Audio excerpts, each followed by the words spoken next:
Chapter 946. The Great Light Temple might have clashed with the Chunyang Dao sect before, but it was just a conflict between the two parties. It was not an intense battle, so no one was killed. However, this time Yi Xiao killed someone. Moreover, he killed a disciple that the Great Light Temple valued so much. How could the Great Light Temple not be angry?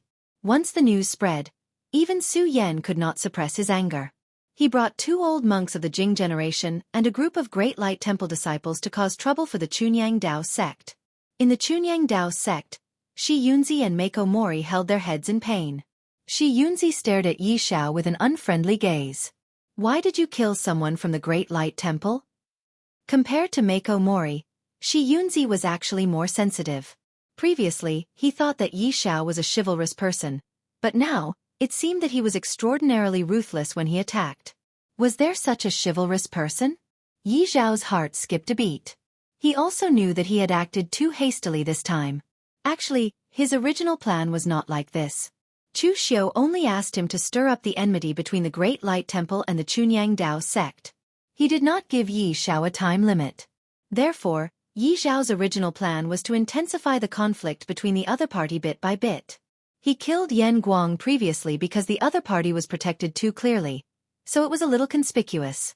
However, who would have thought that the Great Light Temple would value that guy so much? Killing him caused the Great Light Temple to go crazy.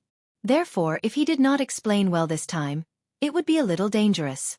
Although he was anxious on the surface, Yi Xiao put on a righteous look and said, "Killing the enemy means killing.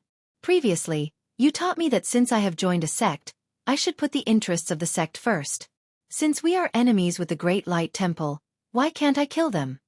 I don't understand the twists and turns between the big sects, but now, it seems that I have killed someone, so there seems to be trouble. I'll take responsibility for my own actions. If those monks come looking for trouble, I'll fight it out with them." Mako Mori sighed, then he waved his hand and said to Shi Yunzi, "Don't blame him. He is a rogue cultivator, so he really doesn't know much about the relationships between the big sections. Don't forget the scene when we first met him. It's also our fault that we didn't give him a proper reminder. That's why he's like this today." After hearing Mako Mori's words, Shi Yunzi recalled that when they first met Yi Xiao, he had single-handedly challenged the entire Jiao Dragon Village and killed Chen Wujiao in front of everyone. Moreover, when they tried to recruit him into the Chunyang Dao sect, he was still holding Chen Wujiao's head. One could imagine that even though he hated evil, he had climbed his way up from the bottom of the martial arts world. His hands were stained with countless lives and blood. Indeed, people like him did not understand the checks and balances between the big sects, as well as the various schemes. To them, an enemy was an enemy, so they could just kill him and be done with it. Why bother with so many complicated things? Shi Yunzi sighed, then waved his hand and said, "Forget it, it's none of your business.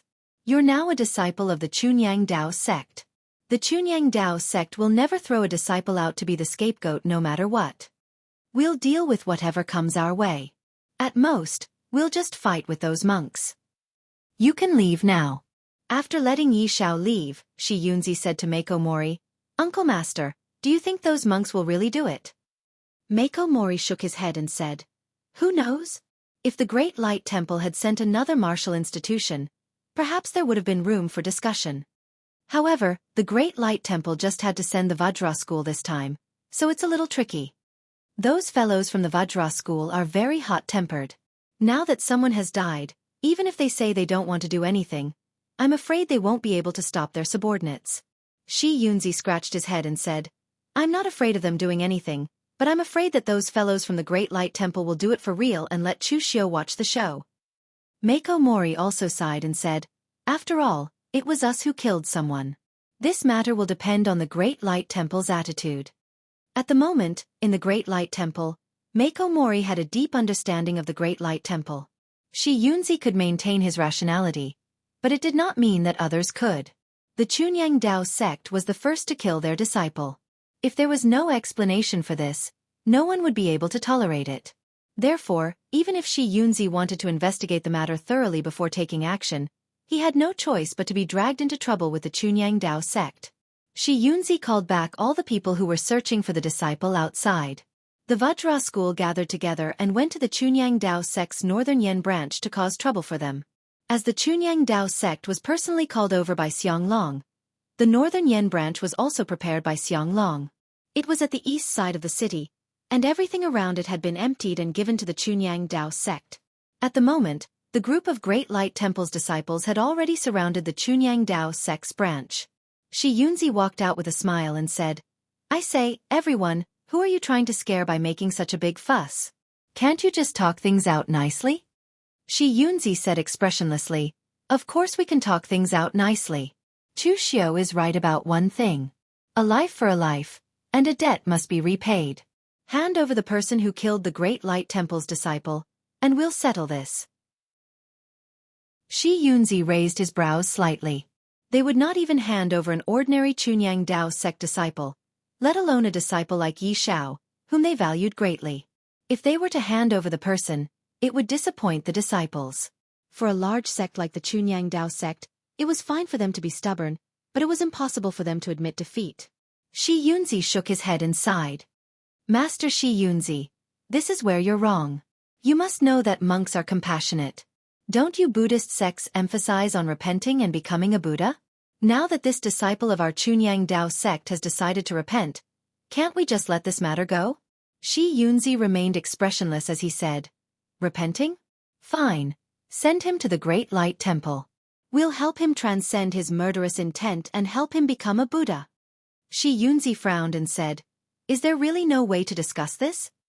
Shi Yunzi said coldly, "Do it."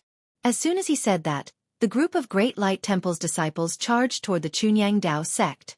This time, the Chunyang Dao sect had really infuriated them.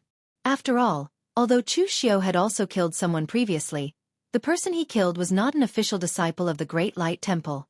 Although Buddha said that all living beings were equal, it was clear that regardless of whether it was Shi Yunzi or the other people from the Great Light Temple, their cultivation had not reached the level where all living beings were equal. Therefore, it was a completely different concept for outsiders to be killed and their own people to be killed. Shi Yunzi was helpless and could only let the people from the Chunyang Dao sect take action and resist together.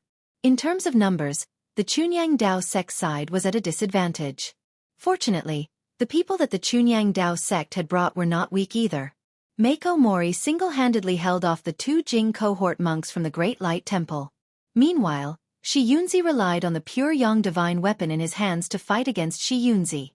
He did not have to worry about being defeated for the time being. However, the other warriors from the Chunyang Dao sect were not so optimistic. They had fewer people to begin with, and their abilities did not exceed the warriors from the Great Light Temple by too much. Therefore, they were suppressed right away. At that moment, Yi Xiao was in the branch, and some of the other newly accepted disciples from the Chunyang Dao sect were also there. With their abilities, they would be sending themselves to their deaths if they went out. At that moment, Yi Xiao's eyes narrowed, and he was about to go out with his sword.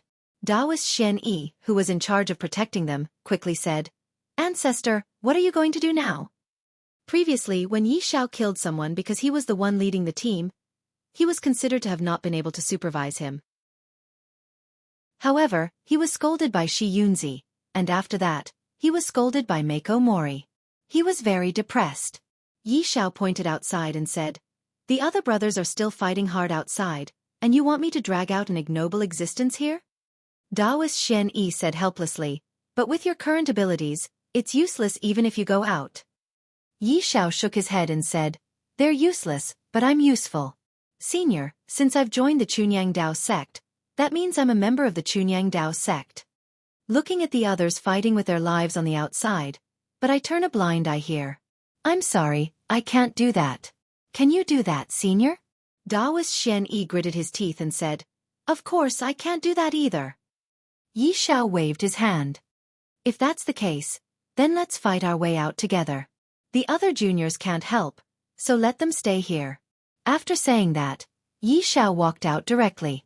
When Daoist Shen Yi saw this, he could only grit his teeth and follow him. The outside was already in a mess, but Yi Xiao looked around subconsciously. After the incident, he passed the news to Chu Xiao through the Zhenwu Hall spies in Yanjing City. Chu Xiao only replied with one sentence, which was to find a chance to escape, and that Chu Xiao was secretly helping him. But where was Chu Xiao now? Everyone was fighting fiercely. How could Chu Xiao take him away in public? Or should he find a chance to escape himself? However, at this moment, Yi Xiao was targeted by someone. It was a young monk with a bare upper body. His whole body was muscular, and his chest, back, and arms were engraved with Buddha's prints that were emitting a dazzling brilliance.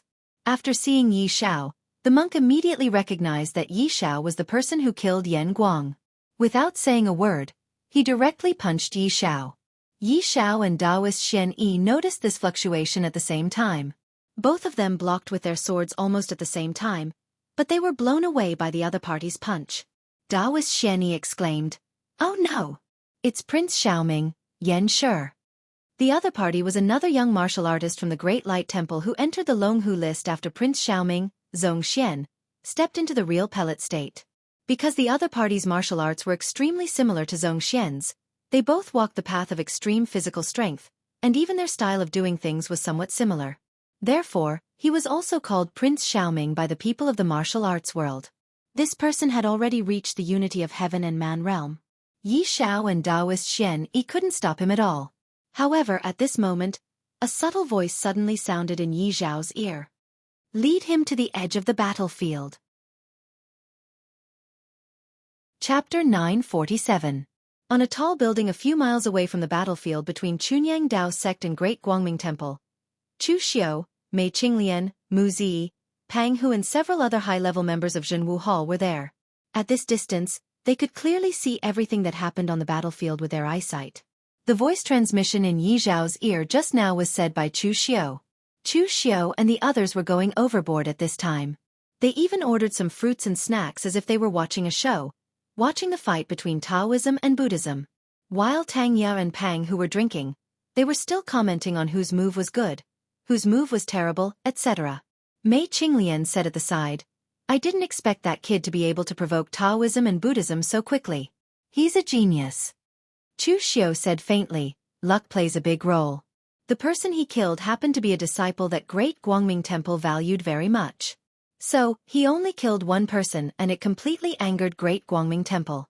However, most things in this world only look at the result, not the process. Luck itself is a part of one's strength." Mei Qinglian raised her eyebrows slightly and said, "You mean Lu Fengxian?" Chu Xiu's expression was a little strange. He said, "Brother Lu is not just lucky. It's simply a blessing. However, Yi Zhao's luck is also good." Lu Fengxian was also in northern Yan at this time, but he did not stay in Zhenwu Hall. Instead, he chose to bring Shui Wuxiang and the others to the far north wilderness to cultivate. The majority of people, including Chu Xiu and the others, believed that LV Fengxian's luck was very good. In fact, it was so good that it was as if the heavens were looking after her. Tanya was even betting with others that LV Fengxian would certainly be able to find some ancient remains or treasures in the northern wilderness. However, if Lu Fengxian really relied on luck, he would not have been able to cultivate to his current level, and he would not have the combat power he had now. In fact, when it came to cultivation, Lu Fengxian was no worse than anyone else. Mei Qinglian shook her head and said, "If you say that LV Fengxian's luck is good, I can believe it, but I don't see how Yi Zhao's luck is good. If his luck was good, why would he be sent by you to carry out such a dangerous mission?" Chu Xiu said indifferently, "Meeting me back then was the greatest fortune in his life." Mei Qinglian was speechless as she watched Chu Xiu acting cool. But thinking about it carefully, what Chu Xiu said seemed to be right. If Yi Xiao had not met Chu Xiu, he would have been bullied and humiliated in the Yi family. It was because he accidentally obtained the blood soul pearl that Chu Xiu's remnant soul was placed in, that he was able to turn things around. Although Chu Xiu was not very reliable, at the very least, he had turned Yi Zhao's life upside down. "Hey, that kid seems to be in danger." Mei Qinglian suddenly pointed in the direction of the battlefield. Yi Xiao was indeed unable to hold on any longer. In Chu Xiu's view, the strength of that Prince Xiaoming Yan Shi was far inferior to Zhong Xian. When Chu Xiu was at the unity of heaven and man realm, he had fought with Zhong Xian more than once or twice. In Chu Xiu's view, this Yan Shi's strength was at most only 30% of Zhong Xian's when they were at the same level, and this was an overestimation. In Chu Xiu's generation, there were many evildoers on the Longhu list. When it came to the next generation, they seemed to be much more mediocre. But in fact, it was not the next generation that was mediocre.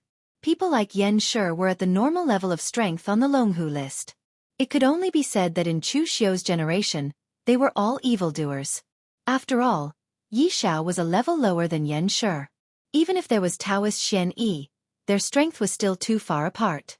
After a dozen moves, he was already in danger. Chu Xiu suddenly said to Mei Qinglian, "Can your beauty technique forcibly reverse a person's memory? It only needs 3 breaths of time." Mei Qinglian nodded and said, "You want me to attack that Yan Shi? With his strength, even if he practiced Buddhist martial arts, it would be easy. But the problem is, as long as I get close, I will definitely be noticed by that old Taoist Mako Mori and the old monk of the Great Guangming Temple. At that time, once they know Yi Zhao's identity, they will immediately understand everything. Then, they will directly turn their spears and join forces to deal with you." Chu Xiu shook his head and said, "There's no need to get close. Just make your move here." Mei Qinglian widened her eyes and said, "Who do you think I am? I'm not a god. This is a distance of several miles. You want me to use the beauty technique to influence a person from several miles away? I can't even extend my spiritual power that far, let alone the Great Chick technique." Chu Xiu pointed to himself and said, "What if you include me? Don't forget, I have also practiced the secret spiritual technique." Mei Qinglian hesitated and said, "Then try it. I can't be too sure. Give me your hand and only transfer the purest spiritual energy to me. Don't add any auxiliary power. You are stronger than me. The impact of spiritual energy is not a good feeling. If you hurt me, I will not let you off." Chu Xiu reached out and held Mei Qinglian's white and tender hand. This scene made Mu Zi very unhappy. She secretly stared at Mei Qinglian. How infuriating. But at this time, she was also helpless. She had not practiced the primordial spirit secret technique, so she could not help young Master Chu. An extremely pure spiritual force was transmitted into Mei Qinglian's body. Even if it was a martial skill or aura qi, its power would be greatly reduced at this distance. Not to mention the extremely powerful spiritual force, but at the same time, it was also a very fragile existence. But fortunately, Chu Xiu's spiritual energy was really strong enough to allow Mei Qinglian's spiritual energy to extend to the edge of the battlefield. At this time, Yi Xiao could not hold on any longer. Even the long sword in his hand was shattered by Yan Shi's punch. At this time, Mei Qinglian's voice suddenly sounded in Yi Zhao's ear. "Run! Start running now. You only have 3 types of time. Within 3 breaths, you have to disappear from the sight of these 2 people." Yi Xiao was stunned. But at the next moment, Yan Shi and Taoist Xian Yi were stunned. A trace of light flashed in their eyes. Yi Xiao could tell that this was Mei Qinglian's voice. At this time, he could not care about anything else. He directly ignited the blood in his body and burst forth with his strongest speed. In 2 breaths, he had already flashed hundreds of feet and disappeared into the corner of the street. But at this time, in the minds of Yan Shi and Taoist Xian Yi, another scene appeared. Yan Shi's hand formed the Bright King seal. The power of the Bright King seal actually had some of the charm of the Uncle Master Zhong Xian that he worshipped. When the seal landed, it actually blasted Yi Xiao into a cloud of blood mist. Taoist Xian Yi's mouth was wide open. His face was filled with disbelief. When the 3 breaths time was up, Chu Xiu and Mei Qinglian could not hold on any longer. They immediately retracted their spiritual power. Both of their faces were pale and they panted at the same time. These 3 breaths worth of illusions did not allow Yan Shi and Taoist Xian Yi to notice anything wrong. Yan Shi only looked at his own hands in surprise. When did his Bright King seal improve so much? While Yan Shi was stunned, Taoist Xian Yi took the opportunity to run. He ran to the center of the battlefield and shouted, "Uncle Master! Yi Xiao has been killed by Yan Shi from the Temple of Great Light." Shi Yunzi and Mako Mori were stunned. Mako Mori trembled and said, "Isn't Yi Xiao staying in the branch? How did he die at Yan Shi's hands?" Taoist Xian Yi shrunk his neck and said, "It was junior brother Yi Xiao who insisted on coming out to fight to the death. He said that his senior and junior brothers were all fighting to the death outside, and he could not live in peace inside. In the end, the moment we came out, we were targeted by Yan Shi from the Temple of Great Light." At this time, Yan Shi also returned to where Su Yan and the others were. He said in a low voice, "I've already killed the murderer who killed junior brother Yan Guang. With Yan Shi's confirmation, this matter was already settled. This time, the ones who were seething with anger were the people from the Chunyang Dao sect. Their Chunyang Dao sect was already short of manpower. Their desire for the next generation of disciples was much stronger than that of the Temple of Great Light. The Temple of Great Light had lost Yan Guang, and there was still Prince Xiaoming Yan Shi. However, it was not easy for them to find Yi Xiao. In the end, not even a few days had passed, and he was killed. How could they continue? Just now, it was the Temple of Great Light who wanted to find trouble with the Chunyang Dao sect. However, this time, it was the Chunyang Dao sect who charged at the Temple of Great Light relentlessly. That crazy drive did not have the slightest bit of the elegance and naturalness of the Taoists. When Chu Xiu, who was watching the battle from a distant building, saw this scene, he could not help but shake his head and said, "This bunch of Taoists are quite agitated when they go crazy. They are even more brutal than when they attacked me last time. Luckily, I was far away this time, or else I would have been covered in blood." Chu Xiu was still making sarcastic remarks here. At this time, Yi Xiao had already walked up the stairs with a pale face. He bowed to Chu Xiu and said, "Master, I'm lucky that I didn't disappoint you." Chu Xiu nodded and said, "This time, you completed your task well. It should be said that you are quite surprised. You even completed it better than I imagined. The 3 positions that I promised you before, now you can choose at will." Yi Xiao did not even think about it and said directly, "I am willing to stay in the Zhenwu Hall." In fact, Yi Xiao had already thought about these 3 positions very clearly before. The Guanzhong torture room was a place of defense. As long as there was no war between the 3 countries, the Guanzhong torture room would always be very peaceful. It was a place for retirement. Even if Chu Xiu gave him the position of the head of the 4 torturers, it would be meaningless. He was still young and had the opportunity to climb further. One of the dragon heads of the Blue Dragon Society was tempting enough, but Yi Xiao also remembered what Chu Xiu said. Killing was just a means, not an end. He had enough training in the Blue Dragon Society. After learning how to kill, he did not want to continue to stay in the Blue Dragon Society. Therefore, the most attractive position for him was the Zhenwu Hall.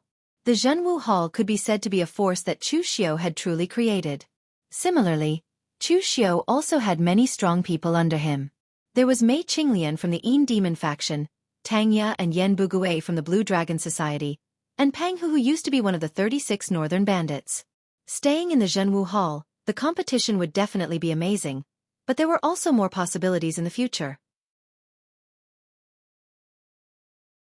Chapter 948. Yi Zhao's choice was within Chu Xiu's expectations. Although the competition in the Zhenwu Hall was high, there were also the most opportunities. However, Yi Xiao still needed to temporarily hide his appearance and identity, at least for the time being. Otherwise, if the Chunyang Dao sect and the Great Light Temple knew that they had been fooled, they would definitely go crazy. Of course, the Chunyang Dao sect and the Great Light Temple were still going crazy, and they were fighting fiercely. Meiko Mori was still strong despite his old age. He managed to severely injure the 2 Jing generation monks of the Great Light Temple by himself. However, Shi Yunzi was at a disadvantage. With the pure Yang divine weapon, Shi Yunzi's strength was enough to fight against ordinary martial artists in the true fire spiritual refinement realm. However, the problem was that Su Yan was not normal. He was the first seat of the Great Light Temple's martial arts academy. Even though he had only just entered the true fire spiritual refinement realm, his abilities were not something an ordinary martial artist could compare to. Therefore, Shi Yunzi had suffered quite a bit of damage. In general, the Chunyang Dao sect was at a disadvantage in this battle. After all, they had fewer people. After this battle, both sides were in a situation where both sides were heavily injured. Basically, no one could cause trouble for Chu Xiu anymore, unless the Temple of Great Light or the pure Yang Taoist sect sent another group of people to northern Yen. However, such a situation was not very possible. A branch was ultimately a branch. The 2 lineages of Taoism and Buddhism did not come to northern Yen to fight to the death with Chu Xiu, nor did they come to fight to the death with Chu Xiu. For the sake of a branch, they had to bet the might of the entire sect and go all out. The leaders of Taoism and Buddhism would not be so impulsive. The Taoist and Buddhist sects finally calmed down, and Chu Xiu finally heaved a sigh of relief. The Great Light Temple and the Chunyang Dao sect were just small troubles caused by Xiang Long. The real trouble was still the ownership of the throne after Xianglong's death. With Xiang Chong's character, if he were to ascend to the throne, Chu Xiu would inevitably fall out with him. Although he might not lose, if he were to fight against the Northern Yan court, the foundation of Chu Xiu's Zhenwu Hall would be completely destroyed. In the Northern Yan Imperial Palace, Xianglong was at the end of his rope. Previously, Xianglong could still stand with the help of others, but in the past month, it was difficult for him to even stand up. Xiang Chong stood by Xianglong's bed with a complicated expression on his face. It was true that he deeply hated Xianglong, but Xianglong was still his elder brother. Xiang Chong's heart ached when he saw Xianglong looking as if he was going to die at any moment. Xianglong lay on the bed and asked weakly, "What's the situation outside now?" His eyes stared straight at the ceiling. In fact, Xianglong's eyes could no longer see anything. Xiang Chong said, "The Zhenwu Hall and the Taoist and Buddhist lineages have been in constant conflict with each other. The Taoist and Buddhist lineages had just had a big battle. It was a relatively fierce conflict, and both sides suffered losses." "What about the Zhenwu Hall?" Xiang Chong said, "The Taoist and Buddhist lineages had a fierce battle because of their disciples. The Zhenwu Hall did not participate in it." "What a pity." Xianglong sighed. If the Zhenwu Hall could also participate in it, it would be perfect if all three sides suffered losses in the end. By the way, how is Xiang Chong now? Although Xianglong said to the outside world that he had no selfish motives in making Xiang Chong the crown prince, he loved Xiang Chong the most among all the princes. If it were not for Xiang Chong's age, he would have become the crown prince long ago. Therefore, even if Xianglong could not hold on any longer, he still wanted to protect his chosen successor one last time. Xiang Chong hesitated for a moment and said, "He's fine. The power under his command has now far surpassed Xiang Li. It's just that his desire for power is too strong, and he likes to use Jianghu people." Xiang Chong had already beautified Xiang Chong's actions countless times before saying this. Looking at Xianglong's state, it was obvious that he would not live for long. Asking Xianglong to replace the crown prince at this time was not a good thing for the Northern Yan. It could easily cause unrest in the Northern Yan court. Moreover, looking at Xianglong's state, Xiang Chong could not bear to say too many bad things about Xiang Chong. Therefore, when Xianglong heard this, he only smiled weakly and said, "Desire for power. A person without a strong desire for power cannot become an emperor. As for using Jianghu people, this is not a bad thing. Didn't I also use Jianghu people? The Jianghu and the court are not clear. Instead of rejecting and suppressing them, it is better to make use of them. Chong is still too young and may not be able to do well in some areas.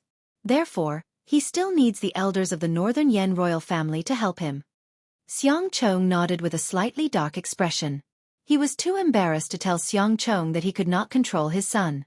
Last time, he had gone to teach him a lesson, but Xiang Chong had turned a deaf ear to it, clearly not taking it to heart. At this time, Xiang Chong was indeed a little too full of himself. With so many experts under his command, he did not think that he needed the help of these so-called elders like Xiang Chong. Why did they not come to help him when he was not the crown prince? In contrast to Xiang Chong's arrogance, his subordinate Lin Fengyu was very anxious. The stronger Xiang Chong's subordinates were, the more anxious he became.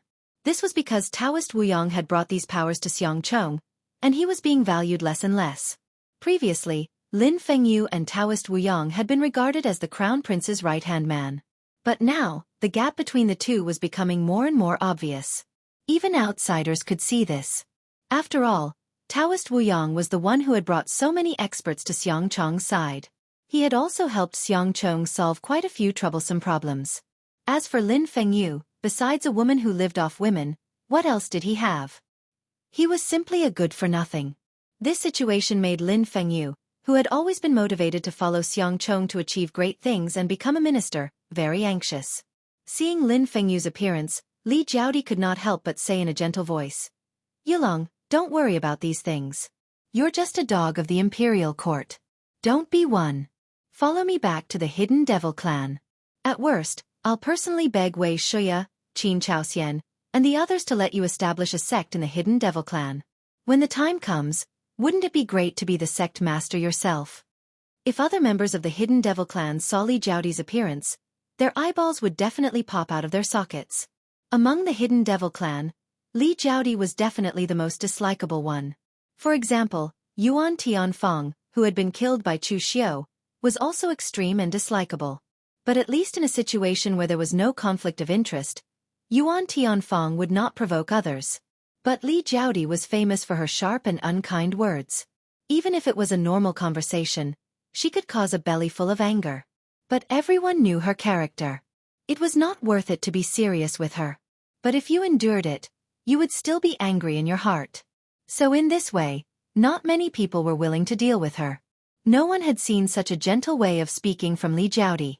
It was enough to show how great the power of love was. Lin Fengyu said somewhat impatiently, "What do you know? Those who are below 1 and above tens of thousands are not the dogs of the imperial court, but the nobles. If I go to the Hidden Devil clan as a local rat, I might be targeted and annihilated by those righteous sections. I won't go." After saying that, Lin Fengyu also felt that his words were a bit harsh. He quickly changed his tone and said, "I didn't mean that. It's just that I've been with His Highness for so many years. In the end, when His Highness is about to ascend the throne, I'm going to be kicked out. I'm unwilling." At this point, Lin Fengyu suddenly raised his head and said, "Say, if I help His Highness seize a part of the power of the Zhenwu Hall, will His Highness be happy? I've heard His Highness scolding Chu Xiu for not knowing how to appreciate favors." Lin Fengyu did not do this on a whim. He relied on his own scheming to deduce this. The existence of the Zhenwu Hall was first feared by Xiang Long. Then, Chu Xiu rejected Xiang Chong's recruitment. This Chu Xiu had clearly parted ways with the Xiang royal family. Of course, he did not have the ability to destroy the Zhenwu Hall, nor did he dare to think about it. But it was still possible to take advantage of the battle between the Taoist, Buddhist, and demon branches to take advantage of the Zhenwu Hall. The main thing was to gain Xiang Chong's favor. Li Jiaodi's expression changed slightly. She said in a slightly serious tone, "Yulong, if you go and provoke others, I can help you block them. But don't provoke Chu Xiu." Li Jiaodi had been in Jianghu for a long time. Most of the time, she was a big shot in the Yinma branch. She was treated respectfully by many of the younger disciples of the Yinma branch. Therefore, Li Jiaodi was very arrogant and fearless. In the Yinma branch, Li Jiaodi had never been afraid of Wei Shuya, who was extremely senior, or Ren Chenqiu, who held the phaseless demon sect, a first-rate demon path power. But the last time in the ancestral land of the Black Sky demon sect, Li Jiaodi was really afraid. She was not afraid of being beaten by Chu Xiu. She was afraid of Chu Xiu's attitude. That kind of attitude where he had no scruples and really dared to kill her.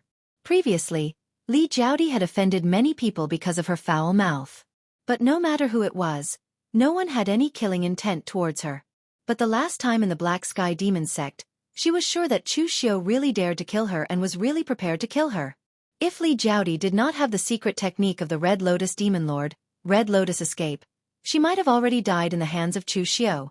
Therefore, in Li Jiaodi's view, Chu Xiu was an out-and-out madman. He did not care what status you had or what scruples you had. He would directly kill you first. Facing such a person, you either had to kill him or not provoke him. It could be said that if it was not because of Lin Fengyu, the power of love was too great. Li Jiaodi did not want to appear in front of Chu Xiu again in this life. Hearing Li Jiaodi's words, a strange look flashed in Lin Fengyu's eyes. He nodded and said, "Don't worry, I know the severity of the matter. I will not easily provoke that guy Chu Xiu." Li Jiaodi nodded with a peace of mind. Unfortunately, she did not know that a man's promise was often the most unreliable. She had suffered losses when she was young, but now, she still did not learn from it. Chapter 949.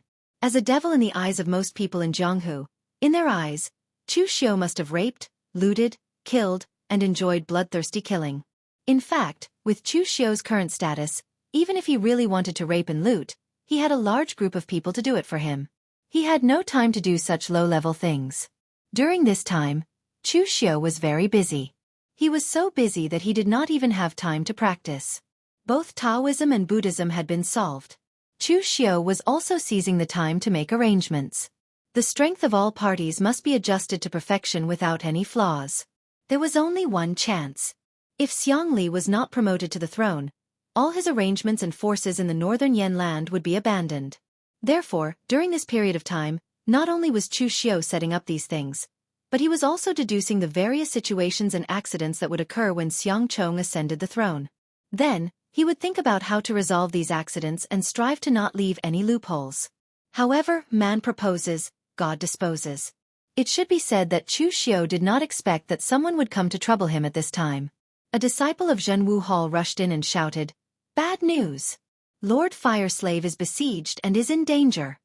Everyone in Zhenwu Hall was there. When they heard the news, everyone was stunned. Recently, Zhenwu Hall had been withdrawing their forces from the northern Yanjianghu back to Yanjing City. At this time, who else would come? It should be said, who dared to come to trouble them? Chu Xiu walked out with a gloomy face and said coldly, "Don't panic. What the hell is going on? Who besieged the Fire Slave? Where is he now?" "It's Lin Fengyu, the Crown Prince's subordinate. He is at the west side of the city. Previously, several gangs in the West City respected our Zhenwu Hall, but I don't know what's wrong with Lin Fengyu.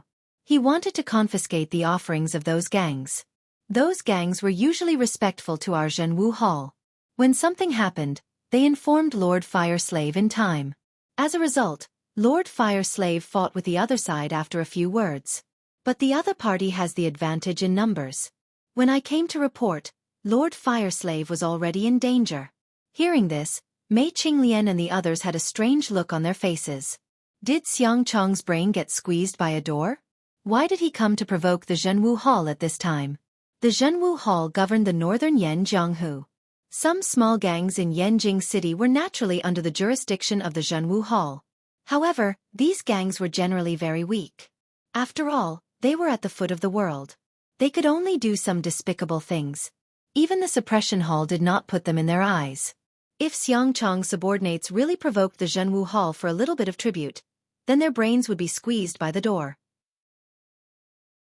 However, if Xiang Chong wanted to target the Zhenwu Hall, he would not be unable to wait for such a short time since he was about to ascend the throne, right? Moreover, Taoist Wuyang was by Xiang Chong's side at the moment. If Xiang Chong wanted to attack the subduing martial hall, why didn't he send any news? Could it be that Taoist Wuyang had betrayed him? No one could have guessed that Lin Fengyu had done this boldly behind Xiang Chong's back. Not to mention Taoist Wuyang. Even Li Jiaodi did not know. Chu Xiu waved his hand and said coldly, "Who cares what the reason is?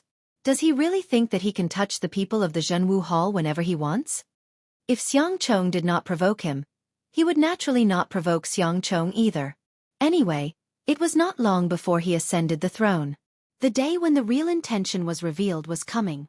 But now, Xiang Chong dared to openly provoke the Zhenwu Hall. In such a situation, Chu Xiu could not tolerate it, and he had no way to tolerate it. At this time, on the long street in the west of the city, the Fire Slave was fighting 1 against 5. He was covered in blood and looked extremely miserable. Although Lin Fengyu's position in Xiang Chong's heart had declined greatly, he still had Li Jiaodi behind him. He was also Xiang Chong's confidant. Therefore, in the Crown Prince's palace, he had a lot of confidants. These 5 people were all martial artists of the Unity of Nature realm that he recruited from the underworld, but he did not expect that an unknown guy from the Zhenwu Hall would be so difficult to deal with. Facing the siege of the 5 people, Fire Slave clenched his teeth and dodged with his strange martial skills with a strong Western region style. When he couldn't dodge, he had to fight with his opponents. Of course, he couldn't defeat them in the end. Things had reached such a dangerous level, but the Fire Slave still did not think about escaping. If he escaped, he would not only lose his face, but also the face of the Zhenwu Hall. This place was Yanjing City, and so many people were watching. He couldn't afford to lose his face. If he lost his face, he might lose his life and future. In fact, the Fire Slave was a very contented person. He was a slave in the western regions, and his life was extremely rough. For him, he was already very satisfied as long as he could live and eat and drink. So even if Yan Bugui and Tang Ye, who were his colleagues in the past, had stepped into the real pellet state, and they had become the confidants of official Chu, he had nothing to be jealous of. But no matter how contented he was reluctant to give up everything he had now. Some things were fine if he couldn't get them, but once he got them, he didn't want to lose them again. Official Chu didn't want useless subordinates. Although the Fire Slave was not as good as Tang Ye or Yan Bugui, He was not useless. The qi and blood around the fire slave was constantly burning. The martial artists who fought with him were all stunned. Isn't it just a normal conflict? Why is this guy risking his life? The fire slave wanted to fight desperately, but they didn't, so they were forced back by the fire slave for a while. But burning blood essence couldn't last long, and the fire slave himself was getting weaker and weaker. Feeling the power in his body getting weaker and weaker, the fire slave smiled helplessly. Talent was the most helpless thing. If it were Tang Ya and Yen Bugui in this situation, they would have killed them all long ago, and he could only struggle to hold on. He was actually a person who was very afraid of death. If one were to say that he was loyal to Chu Xiu, he would not be loyal to the extent that he would be willing to die for him. But today he did not know why, but he was determined to fight to the death here. However, he had already fought to the death, and there was no chance for regret. Just as the fire slave was about to fight to the death, a breeze suddenly flashed. The 5 people in front of the fire slave stood there at the same time. The next moment, a black dot appeared on the forehead of the 5 people. In an instant, the black dot spread, and the 5 people turned into a pile of flying ash in the breeze. This scene scared the people on Lin Fengyu's side. The fire slave suddenly breathed a sigh of relief, and a smile appeared on his mouth. Being alive was better than being dead. A strong force was sent into his body, and Chu Xiu's voice came from behind him. Your courage is commendable, but you are very stupid. Next time you encounter such a situation, come back to ask for help first, and then kill his family. The fire slave smiled bitterly and scratched his head. The owner of the tavern cheated me. I'm afraid he drank too much fake wine. Chu Xiu waved his hand and asked someone to take the fire slave away for Feng Buping to treat. The next moment, when he turned his head to Lin Fengyu suddenly had a feeling that he was looking at death. It was a kind of fear that was close to the bottom of his heart, and even his legs couldn't help but tremble. Lin Fengyu hadn't seen Chu Xiu before. It should be said that with his previous status, he wasn't even qualified to see Chu Xiu. The name Chu Xiu was just a legend to him. But today, when he saw Chu Xiu, he finally understood why Li Jiaodi told him not to provoke Chu Xiu.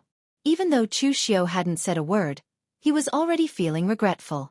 At this moment, Chu Xiu was also sizing up Lin Fengyu. Seeing him like this, Chu Xiu roughly understood that this idiot must have come looking for trouble on his own. He had wrongly accused Taoist Wu Wang, but Taoist Wu Wang probably didn't even know about this. Although Xiang Chong was a little arrogant, no matter how arrogant he wouldn't be so arrogant that he would come looking for trouble with Chu Xiu at this time. However, Chu Xiu was very puzzled. Why would Li Jiaodi take a fancy to this kind of trash? Could it be because of his face? The moment he saw Lin Fengyu, Chu Xiu no longer had the desire to investigate further. He didn't even have the mood to talk nonsense with this kind of trash. Just as Chu Xiu was about to kill Lin Fengyu, Li Jiaodi's figure had yet to appear, but her voice came from afar. Chu Xiu. Let Yulong go this time.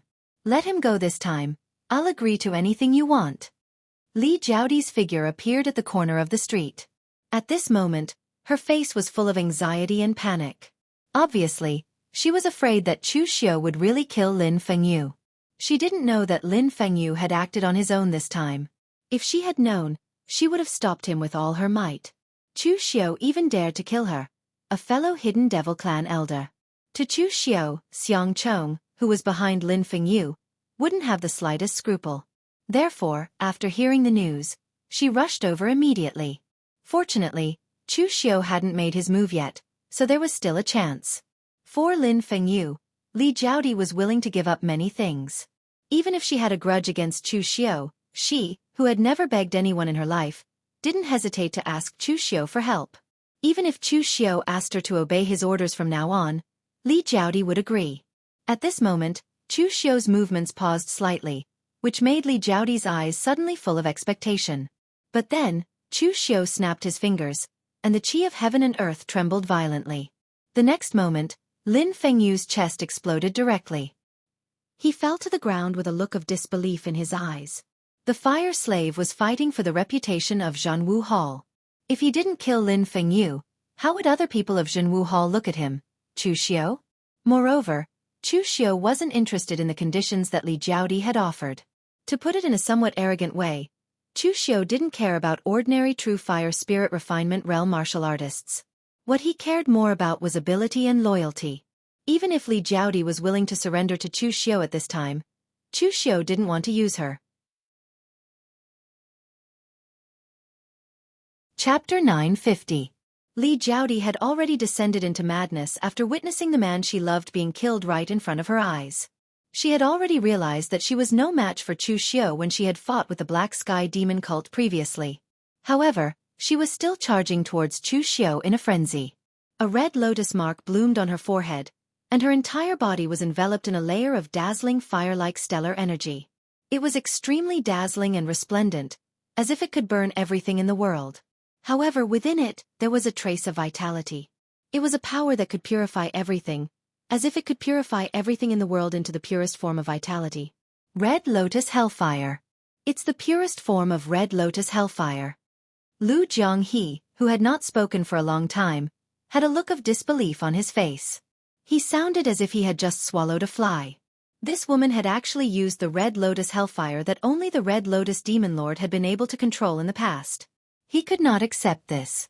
Moreover, he did not understand. This woman had clearly used her own chi and blood to barely ignite the power of the Hellfire to activate the Red Lotus Hellfire. Now, it was just the death of a lover.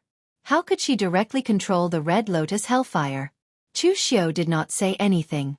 He took a step forward, and half of his body was enveloped in Buddhist light, while the other half was enveloped in the strange apocalyptic fire. The Red Lotus Hellfire surprised Chu Xiu. The 4 great demon lords of the Kunlun demon sect were truly extraordinary. The power that this Red Lotus demon lord possessed was somewhat similar to the world annihilation flames of the Mahakala demon sect. It was a kind of power that existed between life and death. The Red Lotus Hellfire could burn away all evil in the world, but in that barren land, there was still endless vitality blooming. It was destruction, but it was also rebirth. However, what surprised Chu Xiu was that this power did not belong to Li Jiaodi. Even though she had used the Red Lotus Hellfire, she was not qualified to be looked at by Chu Xiu.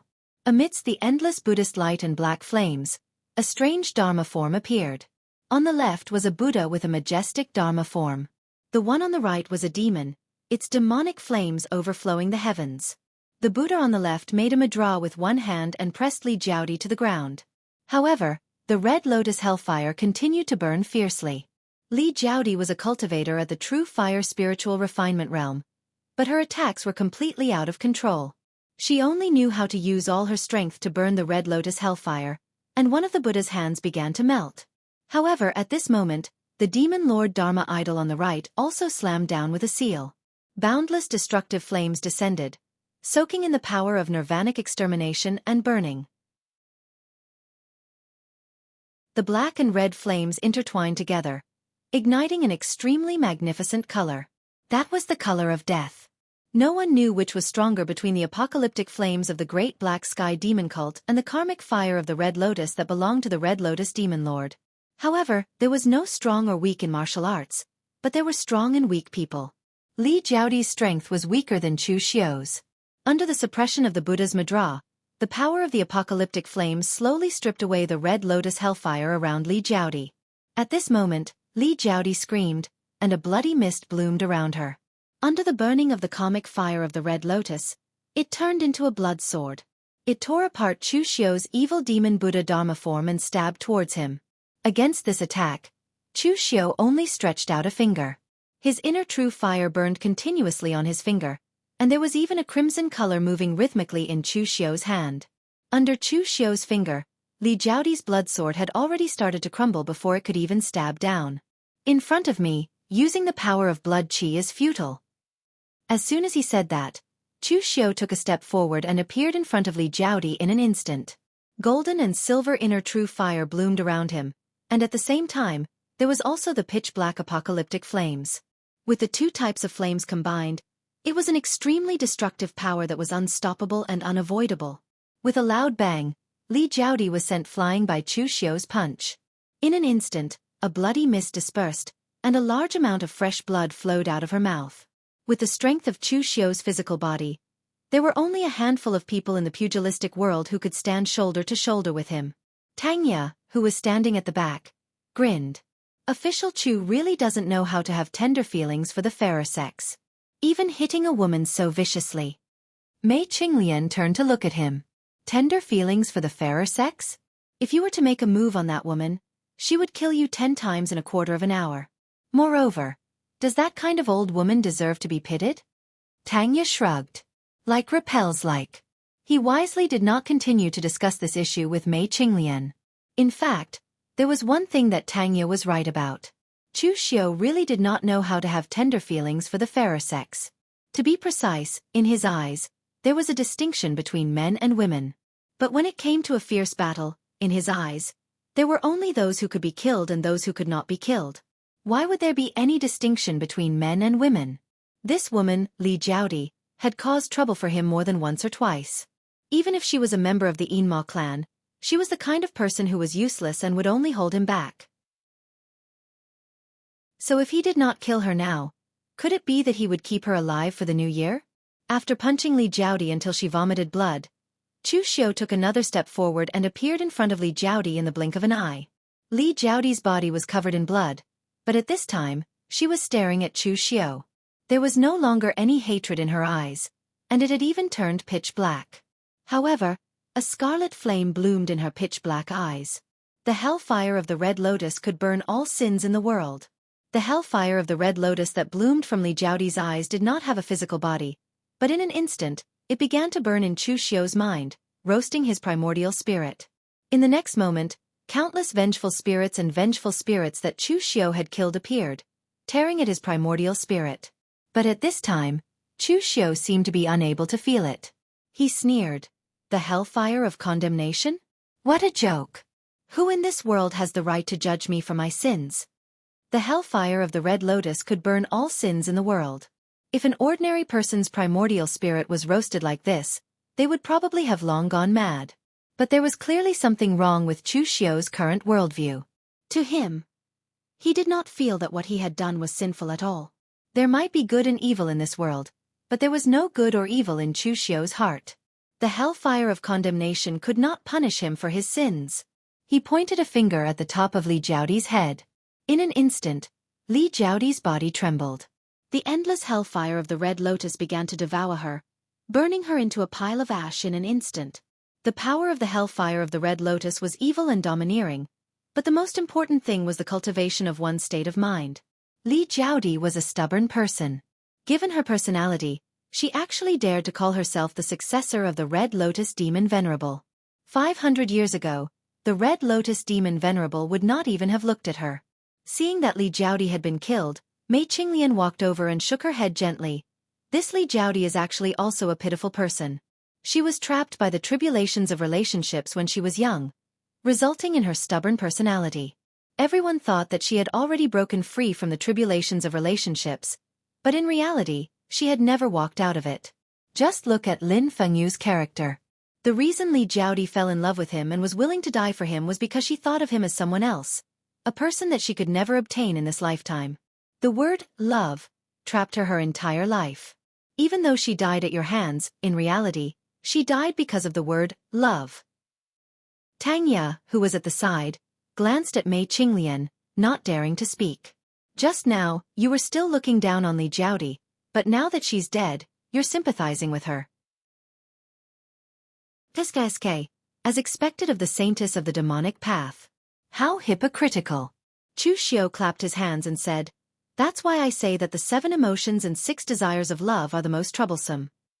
Mei Qinglian tilted her head and looked at Chu Xiao. "Oh? So you're preparing to cultivate the heartless Tao?" Chu Xiao shook his head. How can it be easy to forget emotions? Moreover, if you lose the 7 emotions and 6 desires, you're not a human, but a god. It's a very extravagant thing to let a person maintain their rationality forever. Mei Qinglian said, "That's true, but you killed Li Jiaodi, so the trouble is not small. It's not the trouble on Xiang Chong's side, but the trouble in the Yinma clan. Although Li Jiaodi is not likable, she is still a big shot of the Yinma clan. You've killed her now, but you've gone too far. It's hard to guarantee that no one will come looking for trouble with you." It was forbidden to kill each other in the Yinma clan. Although this was just a slogan, there were still some open and secret fights in the dark. However, No one brought this matter to the surface. The number of Yinma clan warriors who died in the hands of Chu Xiu was not 1 or 2, but Li Jiaodi was the first one. Actually, strictly speaking, Yuan Tianfeng, who was killed by Chu Xiu and Su Du last time, was the first one. However, at that time, Chu Xiu gave the credit for killing Yuan Tianfeng to Su Du, and this time, Chu Xiu killed someone in public. Even if he wanted to frame him, he didn't have the chance. Chu Xiu waved his hand indifferently and said, "Looking for trouble with me? I want to see who dares to look for trouble with me today." Chu Xiu was not arrogant and ignorant, but he had enough confidence. Among the Yinma clan, Wei Shuya and the phaseless demon sect were definitely people who could stand on his side. Even if they were dissatisfied with Qin Chaoxian's Scarlet Drill demon sect and some rogue cultivators, would they dare to take the risk of falling out with Chu Xiu to look for trouble with him? As for those who didn't like Chu Xiu didn't need to care about them. It was fine if they didn't come, but if they did, he would kill them together. Now, it was no longer the time for Chu Xiu to need the Yinma clan. It should be said that the Yinma clan needed him, Chu Xiu. Those who were willing to cooperate with him and help him were seniors worthy of respect. Chu Xiu was also willing to give them face. But for those who couldn't see the situation clearly, who cared who they were? Just as Chu Xiu finished killing and was about to let people clean up the place, Xiang Chong also received the news and hurried over with Taoist Wu Wang and the others. Although he had many experts under him, Lin Fengyu was still his confidant. Li Jiaodi was also a genuine true fire spirit refinement realm expert, so he couldn't ignore her. Chapter 951. In fact, Xiang Chong was not late. He came just in time. If he had come earlier, he would have been in time for Chu Xiu to kill Li Jiaodi. Maybe he would have been involved in the battle. However, looking at Lin Fengyu's corpse on the ground and Li Jiaodi, whose body was nowhere to be seen, Xiang Chong was dumbfounded. After he reacted, he roared at Chu Xiu. "Chu Xiu! How dare you?" Chu Xiu said faintly, "I have always been bold. I wonder which part of me are you referring to, Your Highness?" Xiang Chong pointed at Chu Xiu and roared angrily while trembling, "How dare you kill Li Jiaodi?" Chu Xiu stood with his hands behind his back and asked very naturally, "Why wouldn't I dare?" Chu Xiu's bold words directly stunned Xiang Chong. Why wouldn't he dare? Could it be that he, Chu Xiu, had done any less audacious things? However, the problem was that Li Jiaodi and Lin Fengyu were his subordinates. Even if Xiang Chong was an idiot, he knew that his subordinates were killed. If he did not care, where would his prestige be? Just as he was about to say something, Taoist Wu Yang pulled Xiang Chong and whispered, "Your Highness, it's best not to have a conflict with Chu Xiu for the time being." Xiang Chong looked at Taoist Wu Yang in confusion. "My subordinates were killed by Chu Xiu and my face was almost swollen. How dare you tell me not to have a conflict with Chu Xiu?" Taoist Wu Yang smiled bitterly and said, "Your Highness, after you ascend the throne, you can do whatever you want to Chu Xiu. However, the situation is sensitive now.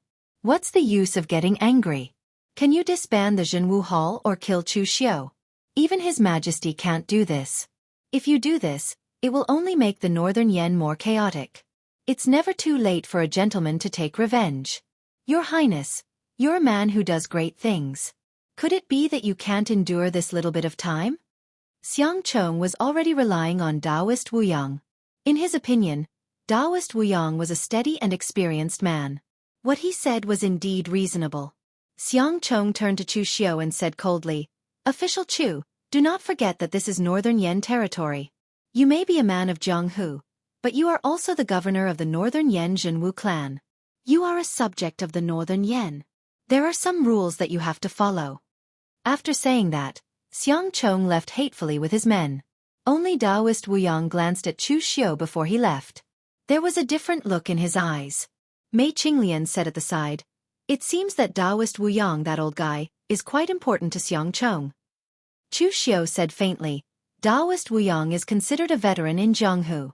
If he can't even deal with Xiang Chong, then he is too useless. All right, go back. Tell your men to withdraw their forces and return to the Zhenwu Hall. Don't fight head-on against some insignificant provocations. It's not too late to settle the score in the future." Chu Xiu hadn't expected this to happen. Lin Fengyu was an idiot, so Chu Xiu wouldn't be surprised if he did something stupid. However, it was strange that the fire slave, who was usually a shrewd guy, had actually lost his mind and stayed here to fight to the death with them. Of course, this was a good thing for Chu Xiao. Although it caused some trouble, it could also let the other disciples of the Zhenwu Hall feel the cohesiveness of the Zhenwu Hall. Chu Xiao was preparing to reverse the situation in the Zhenwu Hall at the Coronation Hall. Therefore, he kept a low profile for the rest of the time. However, the entire Yinma clan was in an uproar because of this strange matter. Chu Xiao actually killed Li Jiaodi. This matter had a huge impact on the big shots of the Yinma clan. Even Ren Qianli, who stood on the side of Chu Xiao, was speechless after hearing the news. He secretly thought that Chu Xiao was too bold. Over the years, regardless of whether it was the righteous path or the evil path, it was the biggest taboo among the taboo. Although there had never been a complete ban on fratricide, even if there was, it was done in secret. But now, Chu Xiao killed Li Jiaodi openly. What would the other people of the Yinma clan think? Not only the big shots of the Yinma clan, but even the other disciples of the Yinma clan would be affected. In their opinion, if the big shots could kill each other without any scruples, then wouldn't they also have no scruples?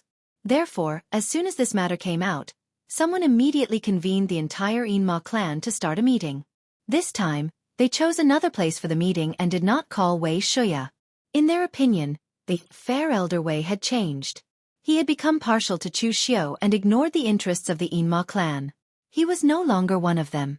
In the dark underground stronghold, Situ Chi, the sect master of the ghost underworld sect, who had a conflict with Chu Xiao before, said angrily, "This is outrageous. This is outrageous. He killed his own people in public. Does Chu Xiao still care about the Yinma clan? Does he still care about the rules? There must be an explanation for this matter. Otherwise, what will become of the Yinma clan? We should just disband." Situ Chi had offended Chu Xiao before. Now that Li Jiaodi, who had also offended Chu Xiao, was dead, Situ Chi felt a little disappointed. He, Chu Xiao, really dared to kill people at all costs. The others present also agreed. Even those who had been neutral before, such as the Earth Devil Cultivator, Yu Moya, and the Ghost Dragon Cave Lord, Wu Ma Hai, felt that Chu Xiao had indeed gone too far this time. It was normal for the Yinma clan to have conflicts with each other. Even they were not of one mind. But even if they were not of one mind, they were still in an alliance and had the same label on them. Even if you killed people secretly, it would be fine. But you killed people in public. How would the righteous path look at us? How would the bright demon look at us? How shameful. Only Qin Chaoxian stood up and said, "Everyone, calm down. Although Chu Xiao is usually tough, he is not that kind of crazy person. He should know what the consequences of killing Li Jiaodi are. So, is there something hidden in this?" Qin Chaoxian's Scarlet Drill Demon sect had already formed its own clan. For him, the existence of the Yinma clan or not didn't mean much. So, maintaining the stability of the Yinma clan was the most important thing. It didn't matter who Chu Xiao killed, as long as he didn't kill him. Moreover, Qin Chaoxian also hated Li Jiaodi. They had had conflicts before. Situ Chi waved his hand and said, "Hidden story? What hidden story could make Chu Xiao kill his own people on the spot? There must be an explanation for this. Everyone, let's go to Northern Yen. Even if we ask Chu Xiao to come to Eastern Qi, he probably won't come." Then, Situ Chi glanced at Qin Chaoxian and said indifferently, "Sect Master Qin, we understand that you have a different opinion, but you better not tell Wei Shuya about what happened today." Qin Chaoxian nodded indifferently and said, "Don't worry, I'm not that kind of person. But the Scarlet Drill Demon sect won't get involved in this matter. If you want to go to Northern Yen, you can go." Situ Chi did not force Qin Chao when he heard that he did not want to go first. In any case, they had enough people, which was enough to give Chu Xiao absolute pressure. However, Qin Chaoxian looked at their backs and shook his head slightly. These people were all itinerant cultivators. Even though Situ Chi was the sect master of the Ghost Underworld sect, there were only a few people in his sect. They didn't understand what Chu Xiao's current power represented. If they went rashly, they would only be rebuffed. He would only lower his head if he had a request. Right now, Chu Xiao did not have any requests from the Mo clan. Martial artists of the Devil Dao rarely came to the land of Northern Yen. It should be said that martial artists of the Mo clan rarely came. Because Northern Yen had the Great Light Temple and was not as big as Eastern Qi, the diabolism cultivators who came to Northern Yen were restricted. This time, many people noticed that Situ Qi had brought many diabolism cultivators to Northern Yen. The Taoist and Buddhist branches in Yanjing City had just finished a big battle, so they didn't have the energy to deal with it. The imperial court naturally noticed it, but they didn't do anything. It was even Xianglong who gave the order. The news that Chu Xiao had killed Li Jiaodi on the street had spread. The Northern Yen imperial court didn't think that the Yinma clan was Chu Xiao's reinforcements. They were more likely to cause trouble for him. Xianglong was happy to see Chu Xiao fall out with the Yinma clan. He couldn't be happier, so how could he stop it? At this time, Situ Qi and several Yinma clan leaders were in the hall of the Zhenwu clan, but Chu Xiao hadn't come out yet. Chu Xiao didn't come out, so Mei Qinglian came to greet him. After all, she was the only one who had contact with the Yinma clan. Serving everyone a cup of tea, Wu Mahai said with a smile. Little Mei, you seem to be doing well at Chu Xiao's place. It seems that you're going to use Chu Xiao's power to rebuild the Yinma clan? Compared to the people present, Mei Qinglian was just a junior, so everyone could call her a little girl. Hearing this, Mei Qinglian shook her head, then nodded and said, I do have this idea, but Senior Wu Ma, do you know how difficult it is to build a clan? I don't have the talent in this area, so I'm just waiting for an opportunity to find a few successors and let them rebuild the Yinma clan. Relying on the power of the Zhenwu clan, I'll slowly develop it. When I'm strong enough, I'll be independent. Since I'm going to rebuild the clan, I'll have to be presentable. Otherwise, it'll be embarrassing to bring out a few kittens. Hearing this, Situ Qi's face immediately darkened.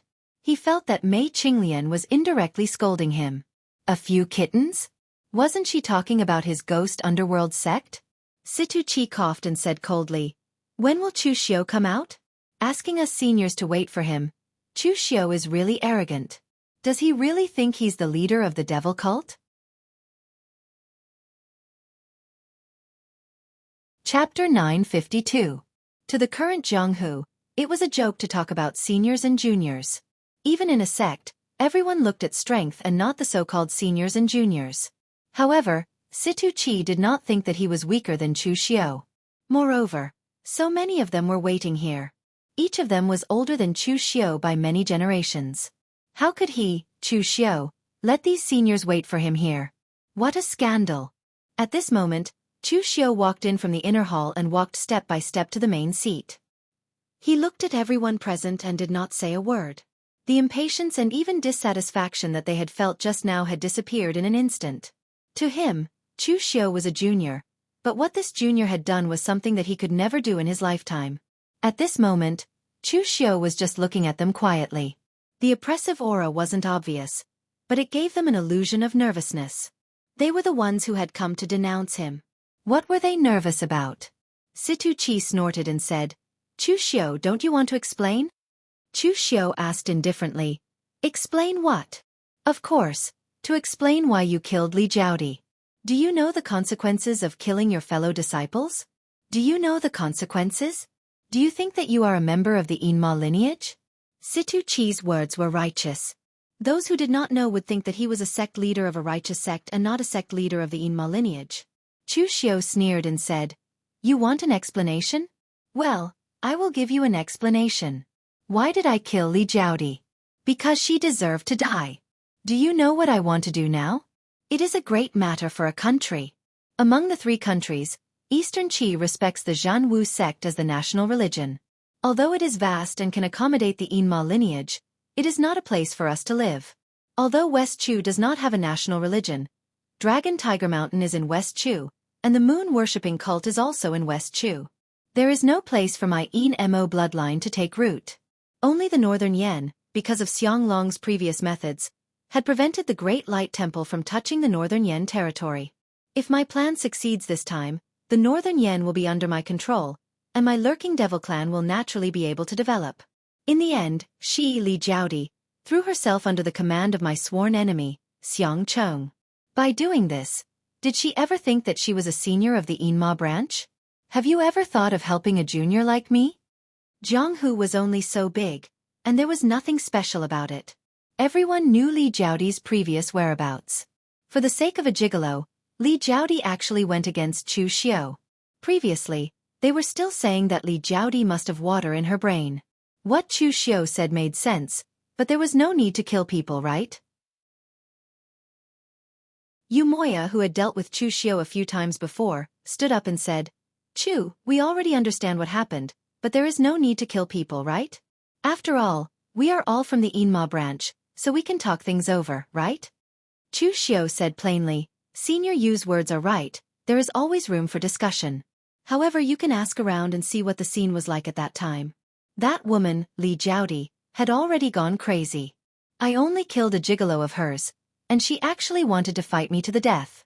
It wasn't that I wanted to kill her, but she insisted on fighting me to the death. Who can she blame if she dies? This time, even Yu Moya and the others were speechless. If that was the case, then they really shouldn't blame Chu Xiao. Anyway, for a demon master like Yu Moya, who had cultivated for hundreds of years, love and the like were all nonsense. Was it worth it to fight to the death with a fellow sect member for a gigolo? Situ Chi said coldly, Chu Xiao, you have quibbled so much, but in the end, there is one thing that you can't explain. Are you going to let this matter go just like that? What are the rules of the Yinma branch? Chu Xiao laughed loudly and said, Rules? What rules? If you want rules, then I will tell you what my, Chu Xiao's, rules are. Looking coldly at Situ Chi, Chu Xiao said coldly, If you are willing to help me with my plans, I will treat you all as fellow disciples, and after the matter is done, we will share the benefits.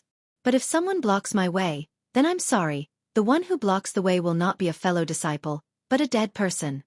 Chu Xiao waved his hand, and Shang Tianliang, who was wearing a linen robe, walked out from the back hall with his hands behind his back, carrying a small hoe in his hand.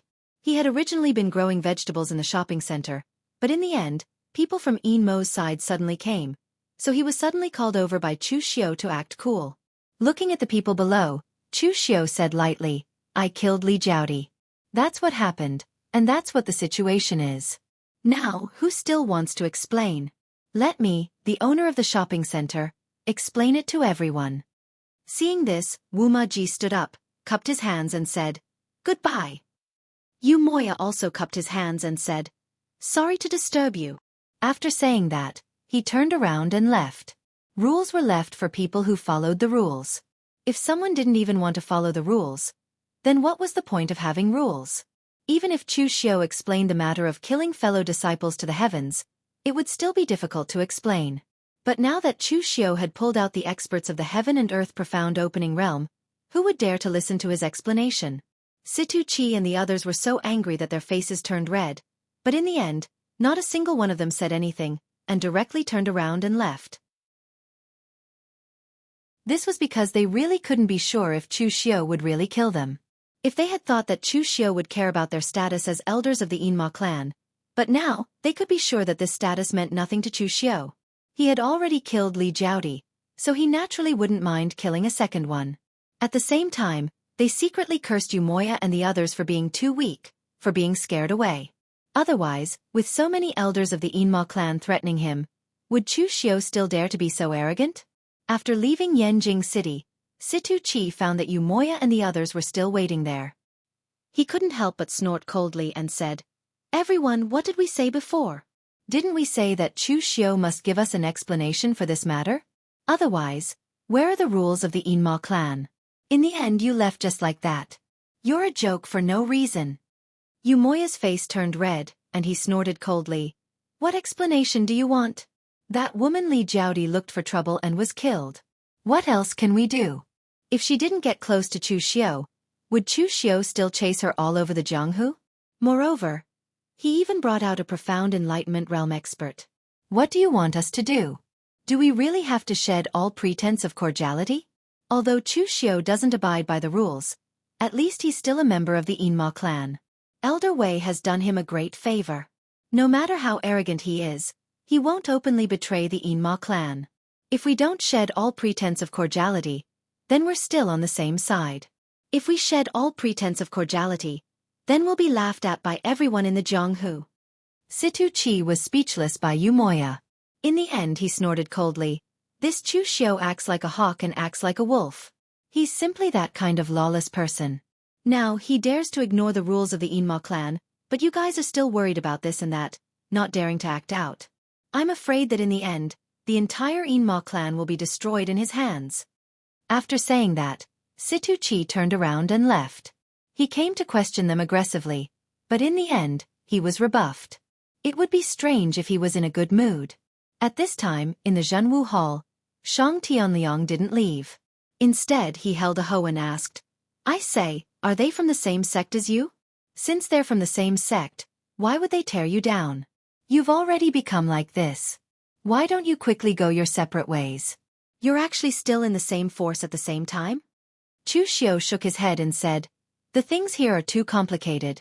Master Shang, you won't understand. In Green Capital, a person can't survive alone, but in the outside world, a person can also live a very comfortable life. Therefore, for a long time without a goal, some people can only see their own immediate interests, but not the overall interests. In the past, when the Kunlun devil cult was annihilated, the people of the Inma clan were still united. Everyone was full of energy, waiting for Dugu Weiwei to return to rebuild the Kunlun devil cult. But 500 years have passed, and Dugu Weiwei hasn't returned yet. This group of people's spirit has also dispersed. Each of them has their own thoughts. It would be strange if they could unite. Shang Tianliang nodded and concluded, to put it bluntly, you guys have nothing better to do. You're living too comfortably, so you're scheming against each other. Chu Xiu was stunned. Although Shang Tianliang's words were not pleasant to hear, it seemed to be true. If the world they were in now also became green, it was likely that no one would be scheming against each other here. Even living was exhausting, so why would they care about face and rules? All right, Shang City Lord, I heard that you've been farming in Merchant City recently? This kind of thing can be handed over to the ordinary old, weak women and children. Why are you doing it yourself? Shang Tianliang said plainly, in Merchant City, the City Lord also has to personally fight. Now that I'm farming, I, the City Lord, naturally have to be the vanguard. And in this period of time, I've reread the records left behind by my Shang clan ancestors. I've reread the martial inheritance left behind by my Shang clan ancestors in the olden antiquity era. Heaven and earth mystic opening does not only cultivate one's body, but also this world. In Green Capital, the world was already broken, the world I cultivated was not complete. But here, I started to comprehend this world anew, and comprehended something different. As he spoke, a green light flashed in Shang Tianliang's hand and seeped into the ground. In the next moment, something that looked like a weed actually cracked the tiles on the ground and grew tenaciously. A single spark can start a prairie fire. A weed cannot be burned by a wildfire. As long as there is a trace of vitality, it can grow again. The world is too big, so big that as long as you can comprehend a little bit of it, you can enjoy endless benefits. I'm farming, but what I'm plowing is my own dantian. After saying that, Shang Tianliang continued to walk out with his little hoe. There was no trace of the fierce aura that he had in Merchant City. Instead, he had an otherworldly and elegant aura, as if he was an otherworldly expert. Chu Xiu looked at the cracked tiles and the weeds that were half a person tall, and rubbed his chin thoughtfully. The Zhenwu Hall's lobby had just been renovated not long ago. Should he pay for it? Or should he pay for it?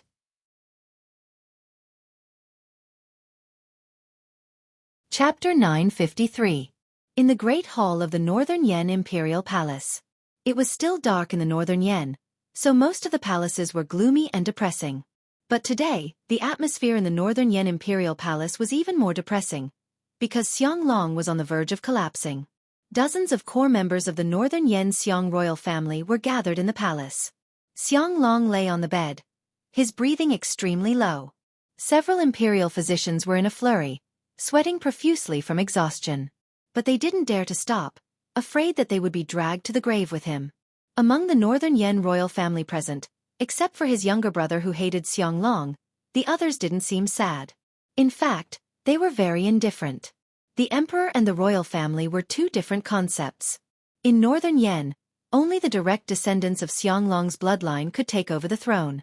Even if the people of his bloodline were all trash, they still had to let a trash take over the throne, because they were the direct descendants. As for the other Northern Yen royal families, they might have been direct descendants of the royal family. But since their ancestors were in theft, they were only members of the Xiang royal family. To them, the The so-called royal family was more like a noble family. They worked hard for the Xiong royal family and contributed their strength, while the emperor had to use the power of the entire royal family to support them in order to maintain his position. That was the simple relationship between the two sides. So seeing Xianglong die, they didn't feel sad or happy. After all, as long as the next emperor could bring them enough benefits, it was enough. But just because they weren't sad didn't mean that Xiang Chong wasn't sad. Xiang Chong had never been a cold-blooded person, so when he saw Xianglong and his elder brother fighting for the throne, he was very sad and hated Xianglong. But now, seeing Xianglong on the verge of death, although he still hated Xianglong, he was still sad. After working for half a day, the imperial physicians looked at each other and said to Xiang Chong, "Your Highness, we have exhausted all our strength. His Majesty is like a lamp that has run out of oil, and his spirit is starting to dissipate. It's not something that can be cured, even with the 9 revolutions divine pill." "Can Imperial Brother speak again?" Xiang Chong asked, suppressing the pain in his heart.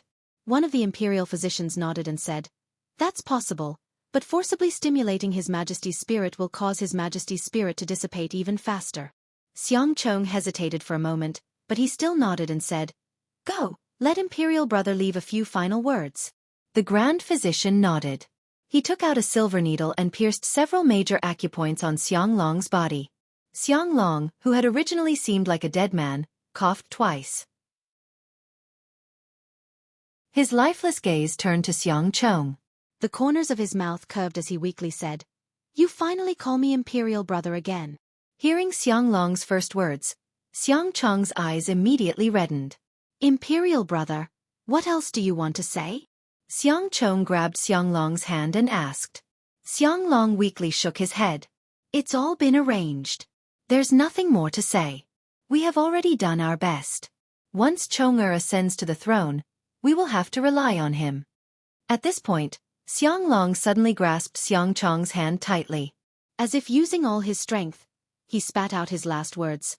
"We are not willing. But I don't regret it." As his voice fell, Xianglong's vitality completely dissipated. Xiang Chong could no longer hold back his tears. "Imperial Brother." The merits and demerits of Xianglong's life were no longer clear. As an elder brother, he had killed his own brother to seize the throne, showing no mercy to his elder brother who shared the same mother. He could be said to be cold-blooded to the extreme. As a father, because he was busy with the affairs of the empire, even his most beloved son, Xiang Chong, had not received much guidance from him. This had also caused his sons to be at odds with each other on the surface and in their hearts, causing the brothers to turn on each other. But as the emperor of the Northern Yan, he was qualified, even outstanding. The Northern Yan had originally been just one of the many small kingdoms in the world. If not for Xianglong, even if Eastern Qi had a useless emperor, the size of Eastern Qi alone would have been enough to sweep through the world, destroying all the small kingdoms and unifying the world.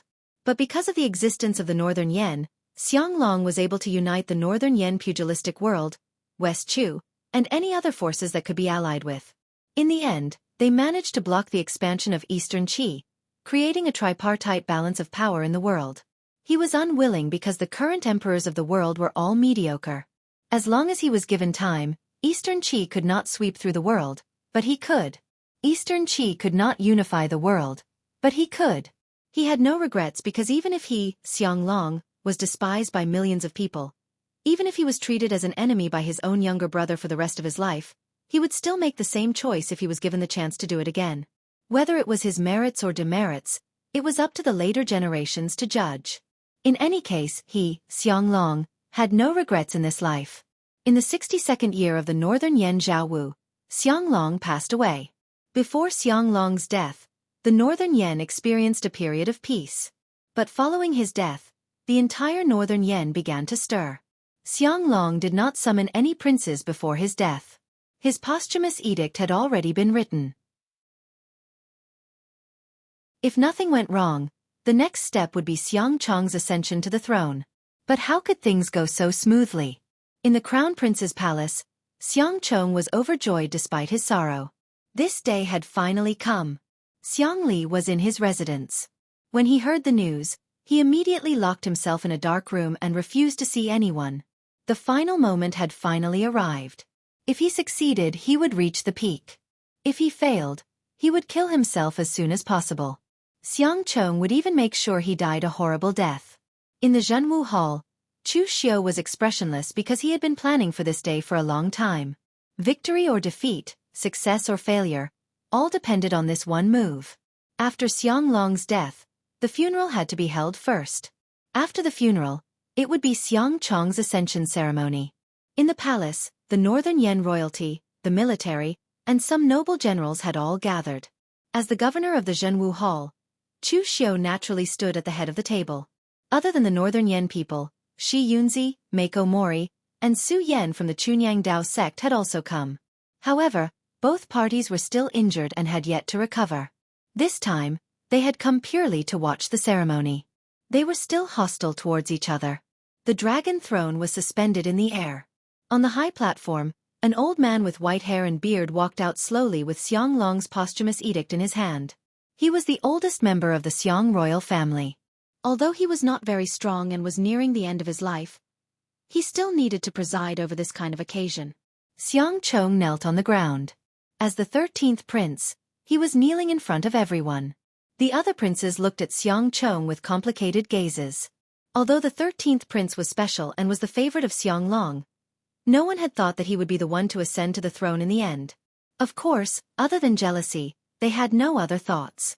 Among all of Xiang Long's sons, Xiang Li had the greatest advantage previously. Even if Xiang Li couldn't get the position, it wouldn't be their turn anyway. Therefore, the princes present were only jealous, but not resentful. At this moment, although Xiang Chong also lowered his head, there was only one thing in his eyes. It was the dazzling dragon throne at the front, the position that would soon belong to him. Although the dragon throne was not beautiful or luxurious, because it had been used for years, some of the dragon patterns on the throne had even been worn away. However, that position represented power. The power to control the entire Northern Yan Emperor. Previously, all of this was only in his dreams. Now that it had appeared in front of him, how could Xiang Chong not be nervous? He was so nervous that he was trembling slightly. The ancestor of the Xiang royal family stood at the front and said in an old but powerful voice, "Xiang Chong, His Majesty has passed away. Before he left, he appointed you as the crown prince. I hope you will not disappoint him. Among the 3 countries in the world, Northern Yan doesn't have the right time, the right place, and the right people. But under the leadership of His Majesty, we've managed to protect this land. Now that His Majesty has passed away, the burden will be on your shoulders. Are you confident?" Xiang Chong hurriedly bowed and said, "Of course I am confident. With Father's will before me, I will definitely inherit Father's will and lead the Northern Yan to sweep across the world and unify the Central Plains." The ancestor of the Xiang royal family nodded and was about to read out Xiang Long's posthumous edict for Xiang Chong to officially ascend to the throne. However, at this moment, a voice rang out at an inopportune time. "Your Highness is confident, but I am not." "Sweep across the world?" "I am afraid that within a few years of your ascension, the Northern Yan will be destroyed by you." Everyone raised their heads and looked in the direction of the voice. Chu Xiu casually stepped forward without the slightest hesitation, instantly attracting everyone's attention. Mako Mori and Su Yan raised their heads at the same time and looked at each other. Had Chu Xiu gone mad? He openly opposed Xiang Chong's ascension and interfered in the affairs of the Northern Yan royal family. He was making an enemy of the entire Northern Yan dynasty. Xiang Chong shouted angrily, "Chu Xiu, what are you trying to do? This is the imperial court's coronation ceremony, not a place where you can talk nonsense. Are you trying to rebel?" Chu Xiu said coldly, "Rebel? Your Highness, the Xiang royal family is the Northern Yan royal family and the ruler of Northern Yan.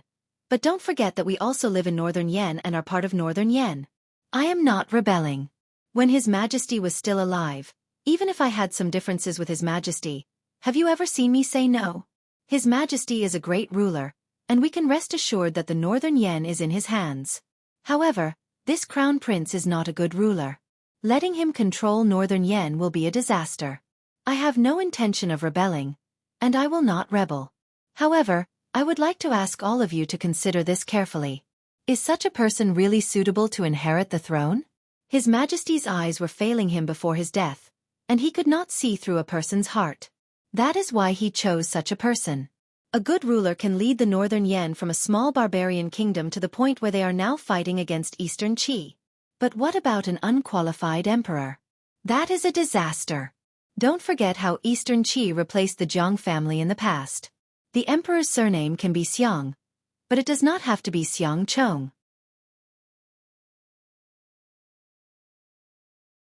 Chapter 954. Xiang Chong was not surprised by Chu Xiu's sudden appearance, because Xiang Long had already said that Chu Xiu would not sit still and wait for death. But it did not matter. Chu Xiu alone could not shake the entire northern Yan imperial court.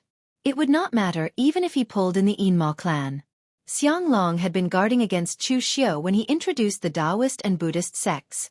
But when they heard Chu Xiu mention the matter of Eastern Qi replacing the Jiang clan, all the northern Yan royalty's expressions changed. This matter could be said to be a taboo among all the royalty. In the past, the fight for the throne was only between the direct descendants. Regarding this matter, neither the Xiang royalty nor the other royalty would stop it. How could there be no bloodshed in the fight for the throne? Only the one who obtained the throne through bloodshed could be considered a true emperor. Of course, there were also cases where there was no bloodshed. But there were only two possibilities. One was that the one who obtained the throne was too strong, causing others to lose the confidence to compete. Another possibility was that the people of this generation were too weak, so weak that they couldn't even fight.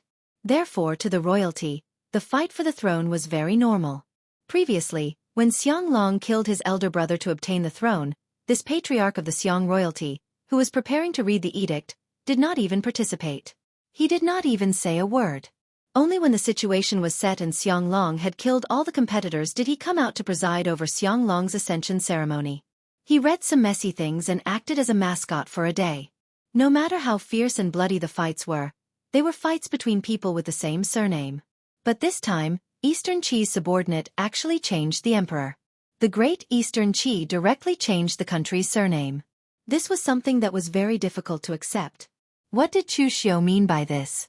Xiang Chong said coldly, "Chu Xiu, do you also want the northern Yan to be surnamed Chu?" Xiang Chong jumped out and yelled, "Men! Take down Chu Xiu! Arrest this traitor!" At this moment, Xiang Chong hated Chu Xiu to the core.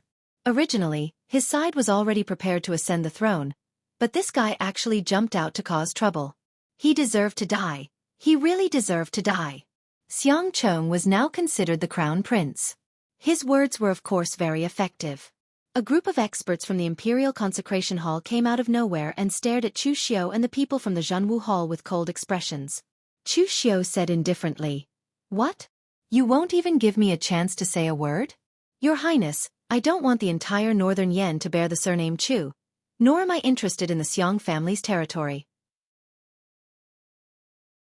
Today, I just want to tell you that although Xiang Chong was chosen by His Majesty's decision is not completely correct. At the very least, regarding the matter of the successor, he was wrong, gravely wrong. Your Highness has always been in charge of the imperial family's Hall of Masters, but that won't do. Your Highness, have you forgotten the people Xiang Chong placed in the Hall of Masters? Xiang Chong's biggest weakness is that he can't tolerate others. He can't even trust you, his imperial uncle. So who else can he trust? General Beigong, don't you have any opinions? Hearing this, the expressions of Beigong Bailey and the others changed slightly. If Chu Xiu didn't stand out to say this today, they wouldn't have said much. But the fact that Xiang Chong had interfered with their power was like a thorn in their hearts. Don't use those you doubt, and don't doubt those you use. Xiang Long could already be considered as a suspicious person, but he almost never planted any spies in the military. This was because he knew that the Northern Yan Kingdom was won by these people in the military. If he forced them too much, he would be the one to suffer. The only spy was Xiang Wu, but Xiang Wu also sat in this position with his own ability. As for him, the other people in the 5 armies of the state also recognized him. Although there was a saying that a new emperor brings his own ministers, Xiang Chong hadn't even become the emperor yet, but he had already gone too far. When he really ascended the throne, would there still be a way out for them? Beigong Bailey's expression didn't change. As long as you, Chu Xiu, don't rebel, everything is negotiable. Chu Xiu laughed and said, "I've already said that I'm not interested in the Xiang family's territory. The Zhenwu Hall is also a part of the Northern Yen court. What I want is only the stability of the Northern Yen court. Xiang Chong isn't suitable to be the emperor. There are many people waiting for him. Your Highness Xiang Li, don't you think so? Xiang Li, who had been kneeling among the princes, stood up and tidied his clothes. His expression was calm, and he stood beside Chu Xiu without saying a word. Before the coronation ceremony began, he was full of panic and almost broke down. But when the day came, he suddenly calmed down. Life and death, success and failure, riches and honor were up to the heavens. If he didn't do it, he would die. If he did it, he might as well let go of everything and follow Chu Xiu to the end. At this moment, when everyone saw Xiang Li standing behind Chu Xiu, they were really surprised. Even Xiang Chong didn't expect this. The relationship between these two was too secretive. It should be said that they had not contacted each other many times. So in the eyes of others, these two were not compatible at all. How did they get together? Moreover, they had heard that Chu Xiu seemed to have a grudge against Xiang Li. Why did he want to help Xiang Li ascend the throne now? Chu Xiu didn't care about the thoughts of the people present. He just pointed at Xiang Li and said, I believe everyone is very familiar with the second prince, so I won't say much. Previously, you didn't feel that the second prince is good. Now, compared to Xiang Chong, who is more suitable to be the emperor? The military martialists and nobles looked at each other with different expressions. Of course, they were very familiar with Xiang Li.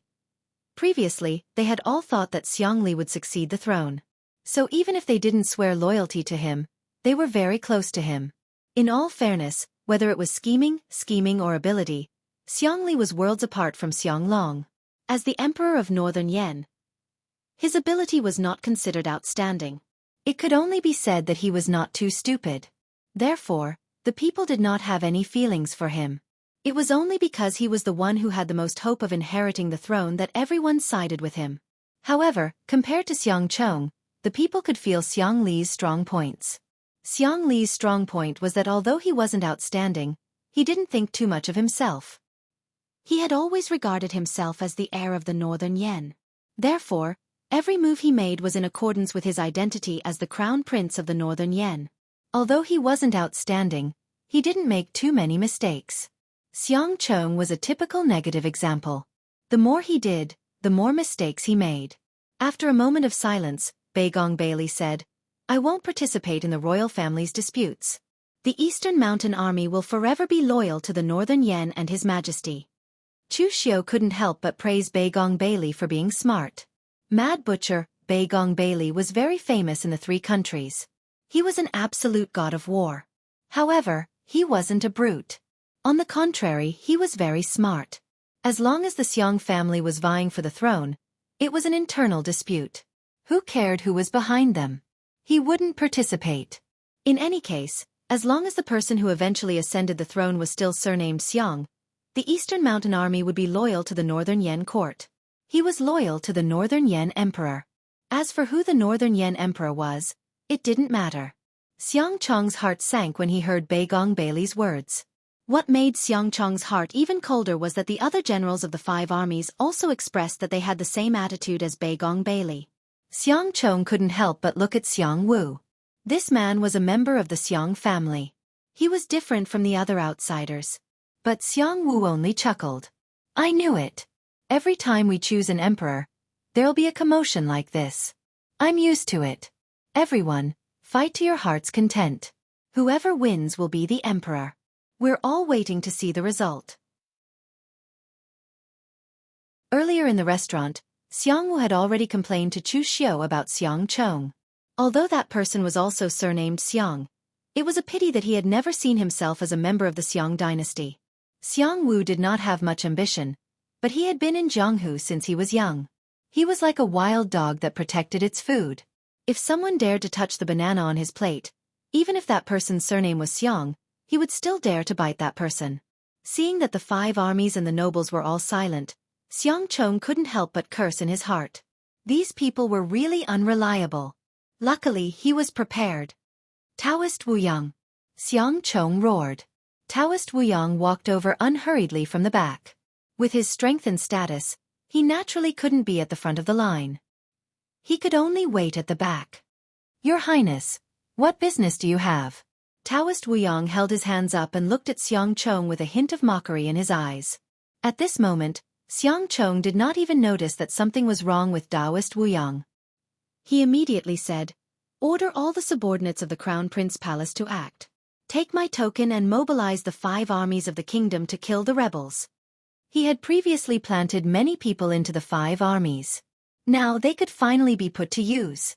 Hearing this, the expressions of Baigong Bailey and the others became even uglier. They were confident that the 5 armies had been controlled like an iron bucket by him. No one else could mobilize them. But Xiang Chong's attitude of disregarding them still made these generals very dissatisfied and angry.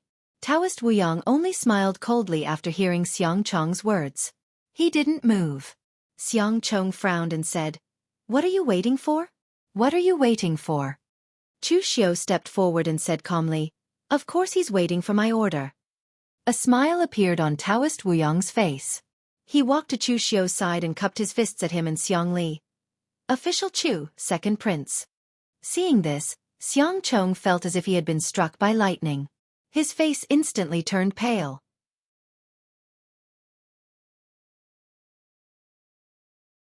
Chapter 955.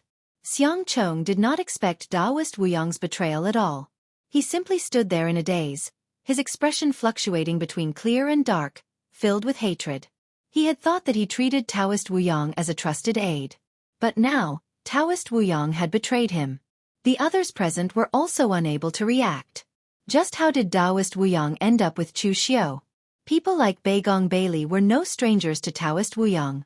He had been in northern Yen for decades.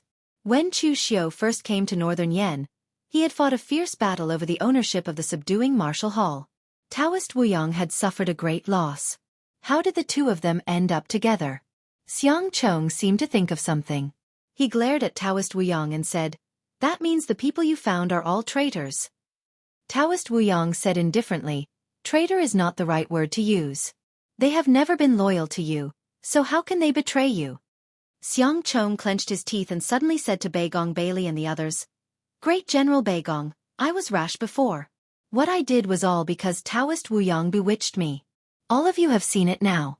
The people I placed with you are not my trusted aides, but traitors sent by Chu Xiu." Hearing those words, everyone on scene shook their heads. Even the people from the Xiang dynasty furrowed their brows. Xiang Chong was already panicking. In his panic, he dared to say anything. Although Chu Xiu had openly stood up for Xiang Li to seize the throne, he was still the crown prince of northern Yen. In the end, the crown prince of a country was apologizing to his own official. How vexing.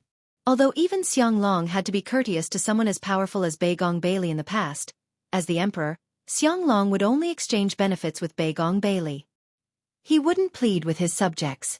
At that moment, Xiang Chong's panicked appearance was indeed a bit shameful for the Xiang dynasty. Moreover, Xiang Chong also said that the people he planted were all spies sent by Chu Xiu and had nothing to do with him. This was even more ridiculous. Anyone with a discerning eye could see that even if this matter was instigated by Taoist Wuyong, even if the traitors were Chu Xiu's men, Xiang Chong had not discovered it and even treated them as his trusted aides. What was this? This was a bad judgment of people. Moreover, at that time, you didn't even know that they were traitors. In the end, you were bewitched by them, and you directly agreed to plant people there. Aren't you still trying to seize power? Does that mean that if these people are really your henchmen, it's reasonable for you to arrange for them to seize power? It would have been better if Xiang Chong hadn't said this. Now that he'd said it, Baigong Bailey and the others had an even lower impression of him. Chu Xiu turned to Xiang Li and said, "Your Highness, it's your turn. Speak." Xiang Li nodded and took a deep breath.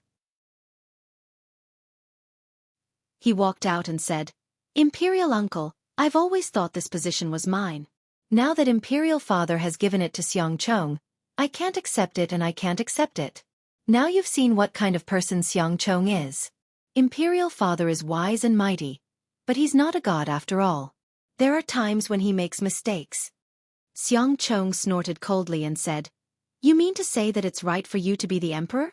Xiang Long, you colluded with Chu Xiu to help you seize the throne. Who knows how many northern Yen interests you've betrayed? Do you think I'm an idiot?"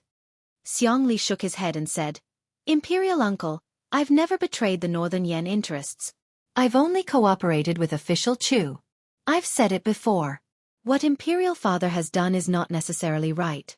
Especially in the end, he still used the same method he used decades ago to check and balance each other. It's useless now. Everyone knows official Chu's strength and the forces behind him. Instead of forcing official Chu to rebel, why not cooperate with him? The country belongs to the Xiang family. The Jianghu belongs to official Chu. When the time comes, official Chu will lead the Northern Yen Jianghu. Even if Eastern Qi invades again, the Northern Yen Jianghu will stand a chance. Aren't you afraid that Chu Xiu won't keep his promise? Xiangli nodded and said, Of course I am. But there's nothing in this world that's guaranteed. In the past, when Imperial Father decided to cooperate with the Northern Yen Jianghu, there were also many who opposed it. How do you know it won't work if you don't try? Imperial uncle, old ancestor, both of you are the pillars of the Xiang dynasty. If I do something wrong, you can depose me at any time as you wield the 9-dragon seal. Could it be that you are still worried about this? Xiang Li's words were very sincere. He even mentioned the matter of deposing an emperor. The Northern Yen emperor can be deposed, and it's very simple. The 9-dragon seal is one of the trump cards of the Northern Yen Jianghu. When the emperor is combined with the 9-dragon seal, he can bestow the power of the dragon vein to the 9-dragon seal. But as an emperor, even if he had some foundation in martial arts before he ascended to the throne, it was all wasted after he ascended to the throne. He has no ability to control the 9-dragon seal. Therefore, the 9-dragon seal has always been controlled by the experts of the Xiang royal family. Once the current emperor is found to be muddle-headed and there's a risk of weakening the dynasty, the Xiang royal family can vote on whether or not to depose the emperor. The result of this is that the 9-dragon seal will temporarily lose its effect. Only after the new emperor ascends to the throne can the 9-dragon seal be used again. Moreover, the new emperor must be a direct descendant of the Xiang royal family. This rule was set by the founding ancestors of the Northern Yen dynasty. It has been like this since the day the 9-dragon seal was created. It was to prevent the muddle-headed descendants from bringing the Northern Yen dynasty into decline. This matter has always been a thorn in the heart of the Northern Yen emperors. Usually, they don't even dare to mention it. Of course, the Xiang royal family doesn't dare to use this power recklessly. They are all members of the royal family. If one falls, all falls. It's not worth it to depose the emperor for no reason and cause the 9-dragon seal to lose its effect temporarily. Xiangli has reached a dead end. If he can't become the emperor, he will die. For this reason, he has already sold the Jianghu of the Northern Yen to Chu Xiu. Now, it's not a problem for him to hand over his life and future to the Xiang royal family. Chu Xiu looked at Xiang Chong and said, Your Highness, Xiang Chong even dares to plant his men in the Imperial High Worship Hall and fight for power. You can imagine what he is thinking. This is a classic example of internal strife and external strife. As an emperor, his vision was not limited to this small territory, but the entire world.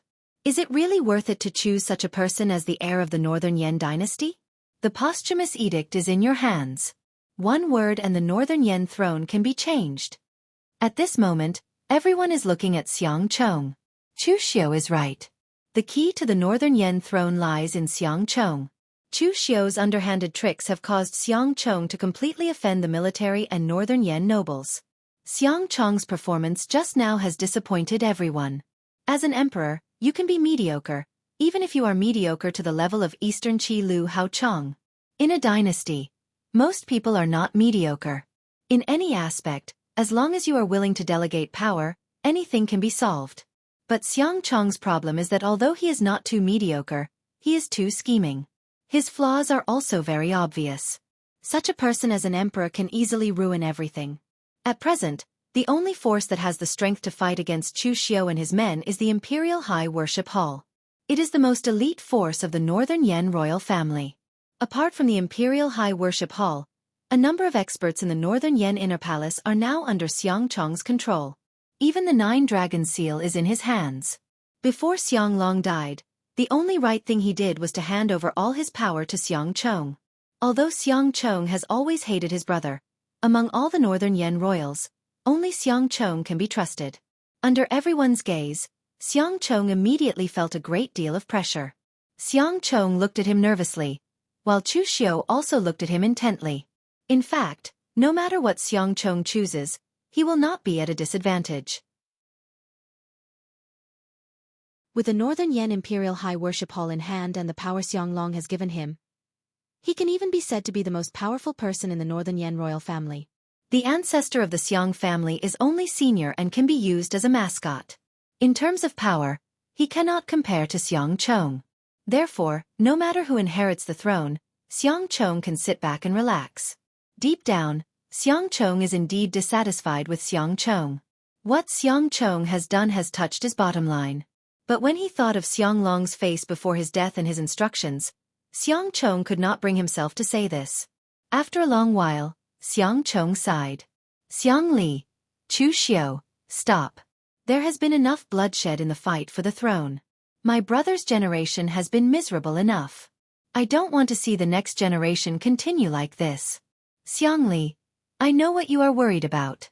You are worried that Xiang Chong will harm you after he ascends the throne. You can rest assured about this. I can guarantee that Xiang Chong will absolutely not touch a single hair on your head. And Chu Xiu, I know what Jinwu Hall has done for the Northern Yan. My brother is too suspicious. He can't let go of his power tactics even before his death, so he has tried his best to suppress Jinwu Hall. As long as you, Chu Xiu, can guarantee that Jinwu Hall will not betray the Northern Yan, then all the means that my brother has set to suppress Jinwu Hall will be invalid. Even if Xiang Chong ascends the throne, I will guarantee the interests of Jinwu Hall. Hearing Xiang Chong say this, Chu Xiu shook his head. Before the coronation hall, Chu Xiu had already made countless deductions about everyone's position, how they would choose, and how he should deal with it. It could be said that so far, everything was similar to what Chu Xiu had expected. The only thing that he had missed was Xiang Chong's choice. Because in Chu Xiu's view, Xiang Chong was sentimental and was a different kind of person from Xianglong. He might not agree with Xianglong's plan. Moreover, Xiang Chong had indeed placed people in the Imperial Consecrator Hall. Even when Xiang Chong personally came to reprimand him, Xiang Chong did not take it seriously. It could be said that he had offended Xiang Chong badly. But Chu Xiu did not expect that Xiang Chong was too sentimental. Even at this point, he still chose to protect the successor that Xianglong had appointed.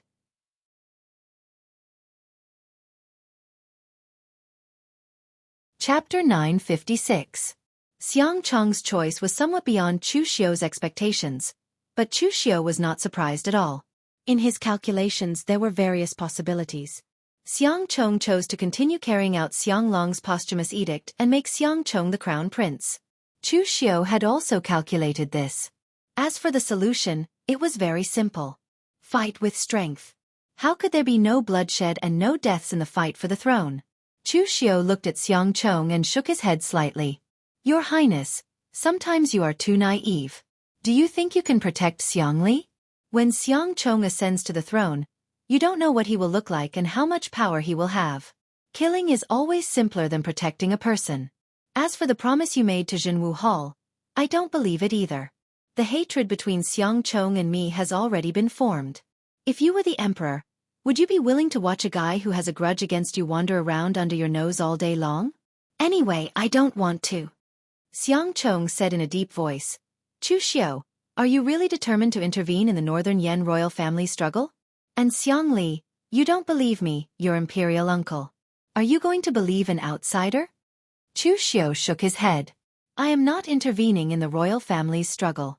I just want to protect myself. I have put in a lot of effort in Jinwu Hall. I don't want to waste all this effort. Xiang Li looked at Xiang Chong and then at Chu Xiu. He gritted his teeth and chose to continue standing behind Chu Xiu. In fact, he only wanted to save his life.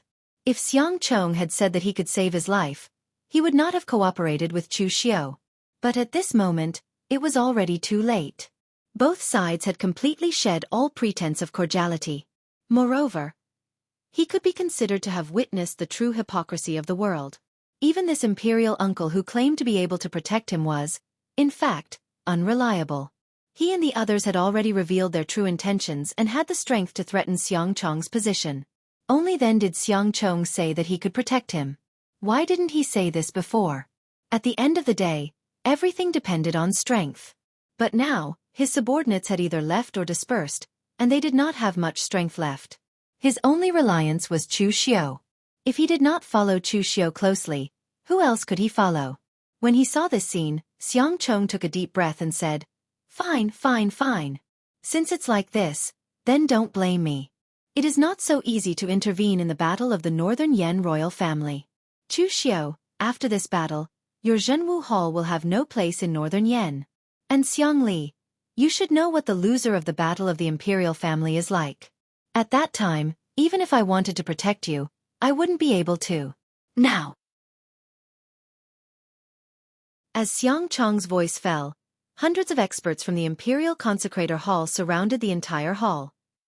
Eunuch Han. General Zhang. As Xiang Chong's voice fell, Eunuch Han nodded directly. With a wave of his hand, more than a dozen old eunuchs exuding a cold aura walked out. Each of them was above the real pellet state. These eunuchs did not belong to the Imperial Consecrator Hall, nor did they belong to the Northern Yan royal family. They were all Xiang Long's own forces, and now they were handed over to Xiang Chong. At this time, another team of elite soldiers in golden armor came, and their momentum was not weak. They were all the Imperial Guards who guarded the Imperial City, and they also listened directly to Xiang Long's orders.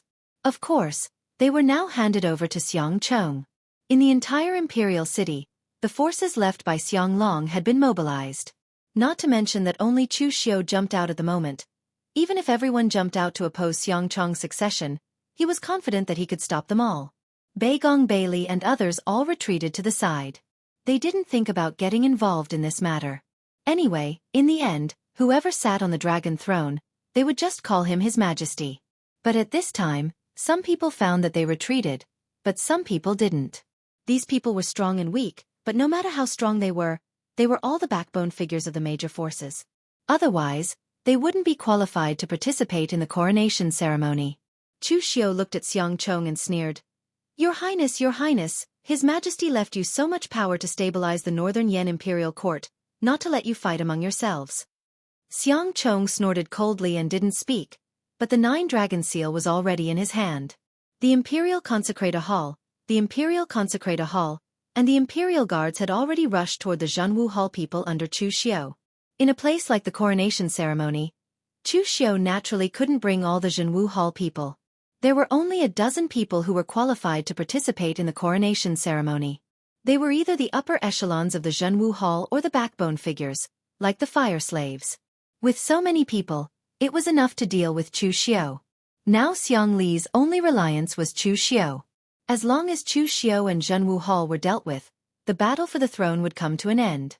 At this moment, Chu Xiu also said faintly, "Do it." As Chu Xiu's voice fell, the martial artists who didn't retreat among the forces before rushed toward the people of the Imperial Consecrator Hall. There were also the Merchant City martial artists that Chu Xiu had placed in the major forces. Although the strength of those people in the Merchant City was weaker than the martial artists of the same rank, their realm was still there. 2 real fire spirit refinement state. 6 real pellet state. Even if it was a weakened version, their power was still amazing. This time, not only did Xiang Chong's expression change, but even the other people present did not know when Chu Xiu had shoved all these people over to them. In fact, Chu Xiu took a long time to make this move. It had started from the first conflict with Xiang Long. Although Chu Xiu knew the heaven sun gazing at air technique, he didn't know divination. He didn't expect Xiang Long to die so quickly. At that time, Chu Xiu was just preparing for a rainy day. Although this day might not come, it would definitely come. Therefore, Chu Xiu used his relationship with Xiang Li to place these Yinma lineage martial artists, to be precise, Wei Shi's lineage, into various forces of the Northern Yan Imperial Court. At that time, Xiang Li was still a prince, and there were many people around him. Moreover, he didn't place these people to seize power. They all started from the bottom, so they didn't attract attention at all. It wasn't until this time that they were finally exposed. Wolf's ambition. Xiang Chong shouted angrily, and the 9-dragon seal in his hand rotated. In an instant, the aura of heaven and earth in the entire hall was devoured. Even a black dragon was condensed in the sky above the Imperial City, and it swept toward Chu Xiu with its tail. The strike of the black dragon's tail was simply the ultimate speed, and it even had the power to tear the space. Just as Chu Xiao wanted to make a move, the tail had already appeared in front of him. The internal strength, real fire, and Buddha's light bloomed at the same time. But the next moment, Chu Xiao was directly knocked out of the palace by this blow.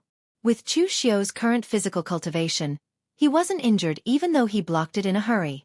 It was just that his internal organs were shaken, and his blood flow wasn't smooth. But at this time, he was shocked by the power of the 9 Dragons seal. The power of heaven and earth was extremely pure, and it was simply unstoppable. The collision even gave Chu Xiao the illusion that he was fighting against heaven and earth. No wonder this thing was known as one of the Northern Yan's trump cards. Now, just by looking at its power, Chu Xiao was convinced that it definitely had the power to fight against Ethereal Enlightenment Realm Cultivator. More importantly, the 9 Dragons seal controlled the power of the Northern Yan Dragon Vein. This was Yanjing City, and although Chu Xiao didn't know where the Dragon Vein was, he was sure that it was in Yanjing City. Here, the 9 Dragons seal could exert the strongest power.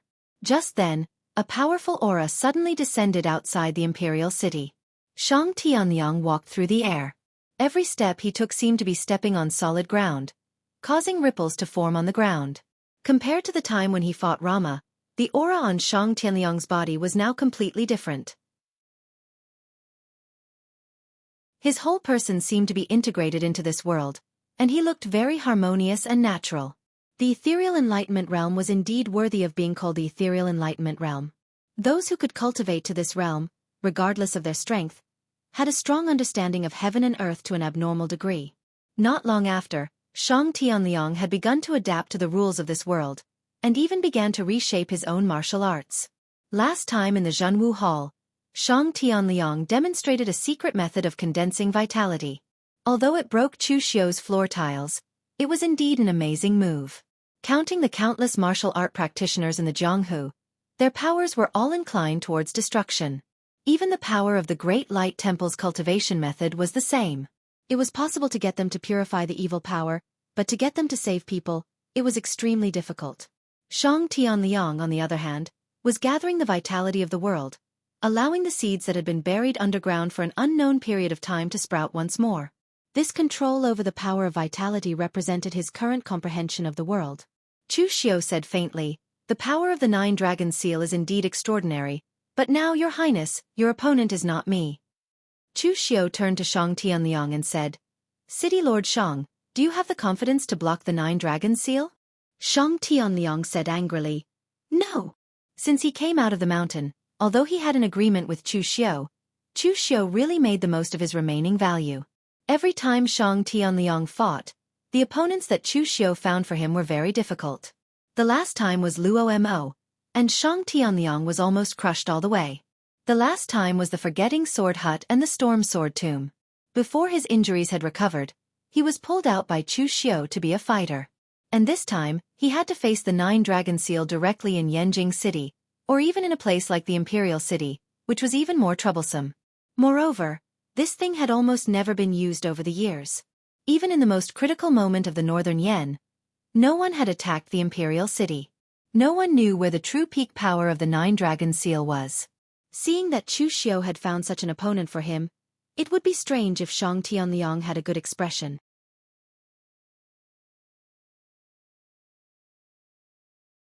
Chapter 957. Although Shang Tianliang said that he was not confident, Chu Xiao had faith in him. Shang Tianliang was now a genuine Elysium of the heaven and earth realm, while Xiang Chong only relied on external objects to wield the 9 Dragon seal. If external objects were used well, their power would indeed be astonishing, but no matter what, they could not compare to ordinary Elysium of the heaven and earth realm experts. How strong was the human king sword of Sword King City in the past? In the end, it was still sent flying by a slap from Yi Xiaonan. And now, although Shang Tianliang said that he was not confident, he did not hesitate in his attacks at all. Previously, Shang Tianliang's martial arts leaned towards close combat, explosive and fierce. It was not because he was born with this kind of martial arts, but because in an environment like the Green Capital, he did not know anything else besides this kind of martial arts.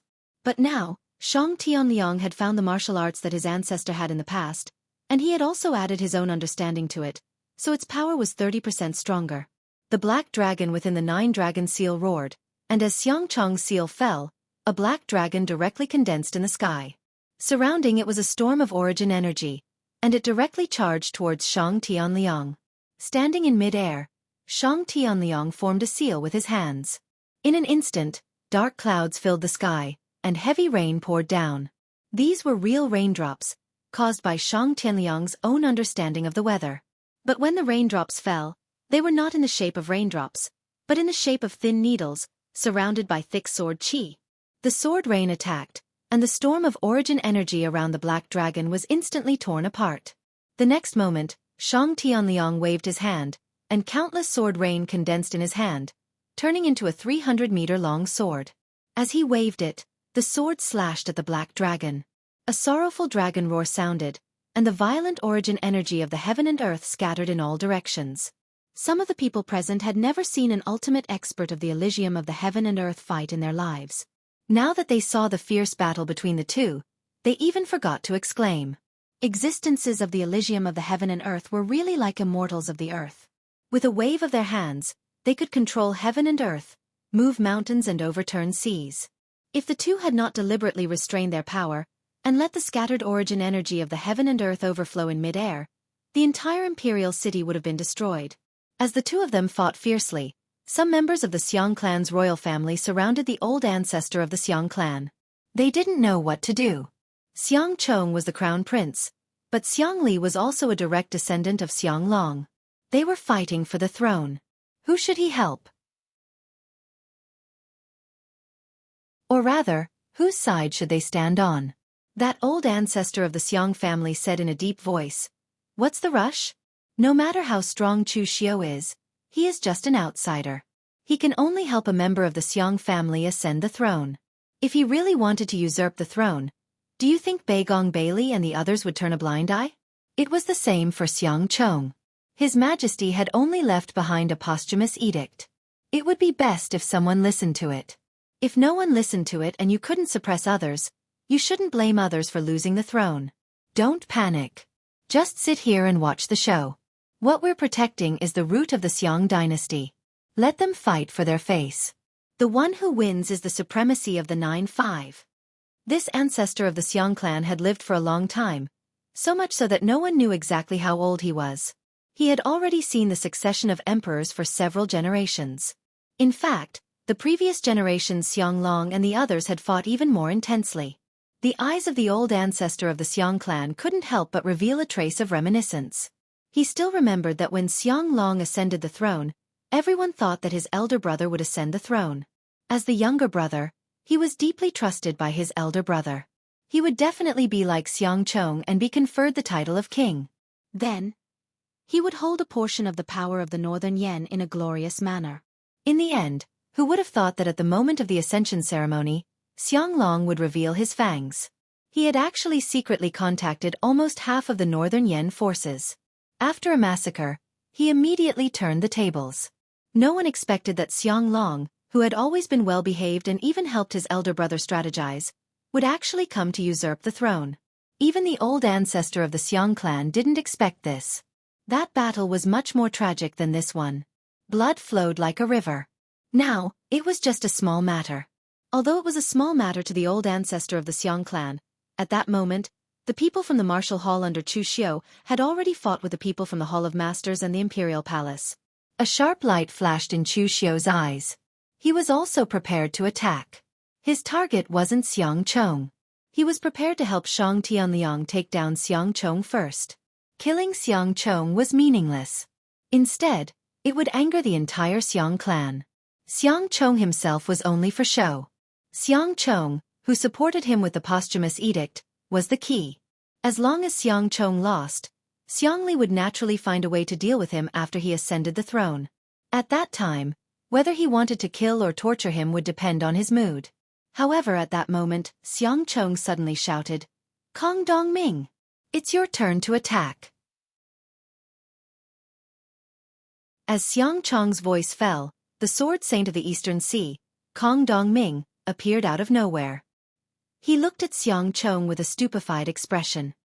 He extended a hand and said, "Only once."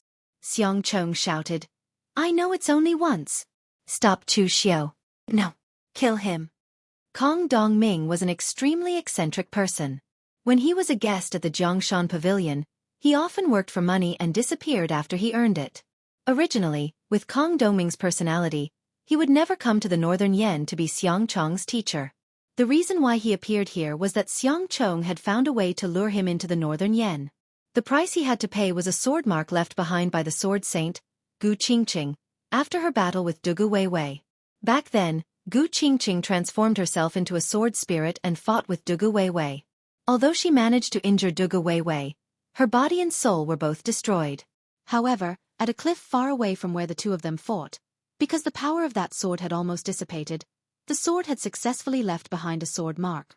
It was obtained by someone else, and no one knew how it had fallen into Bai Yan's hands. Although it was only a sword mark, it was still a sword mark left behind by the sword saint, Gu Qingqing. For any swordsman, it was a priceless treasure. When Xiang Long learned of Kong Dongming's strength, he made a deal with him. However, Kong Dongming only agreed to help Xiang Long once. Gu Qingqing's sword mark was only worth him using his full strength once. However, Xiang Long also played a trick in the end. Although he agreed, the condition was that Kong Dongming had to stay by Xiang Chong's side for a year. This opportunity to make a move could be used at will within this year. As long as this opportunity was used up or the year was up, Kong Dongming could leave. She didn't know whether Kong Dongming, the honest man, could see through the scheme.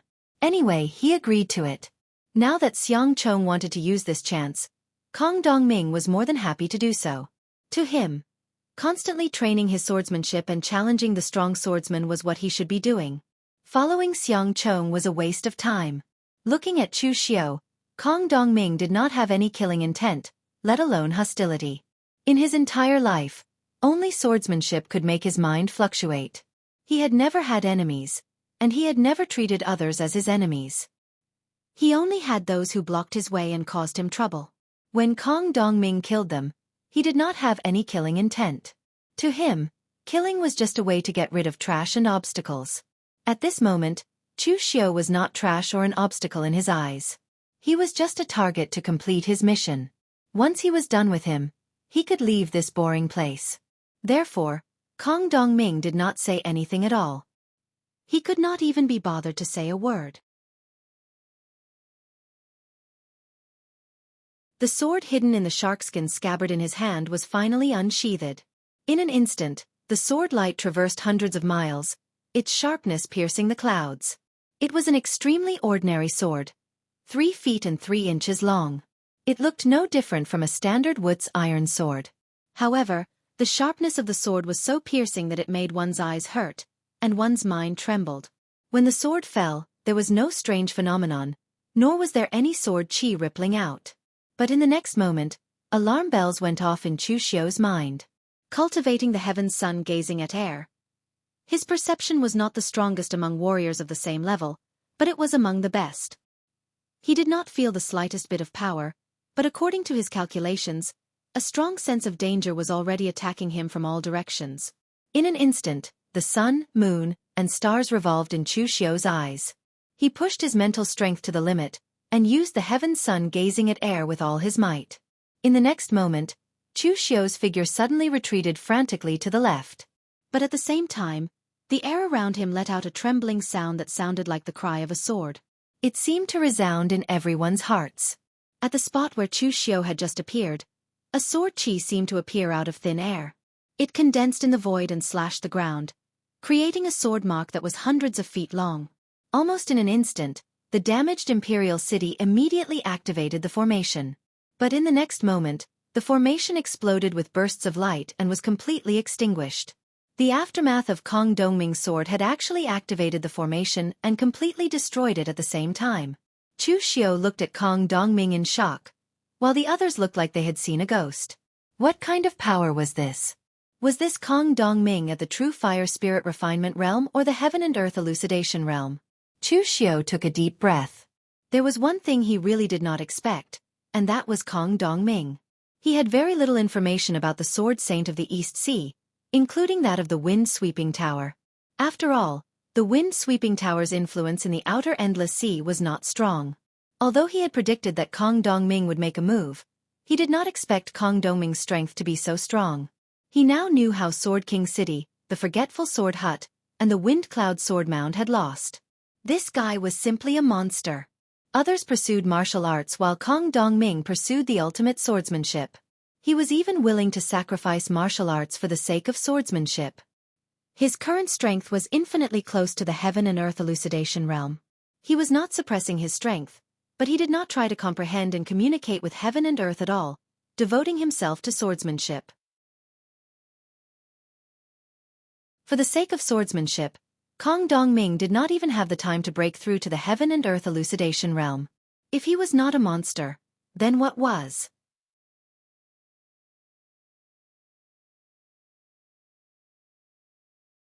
Chapter 958.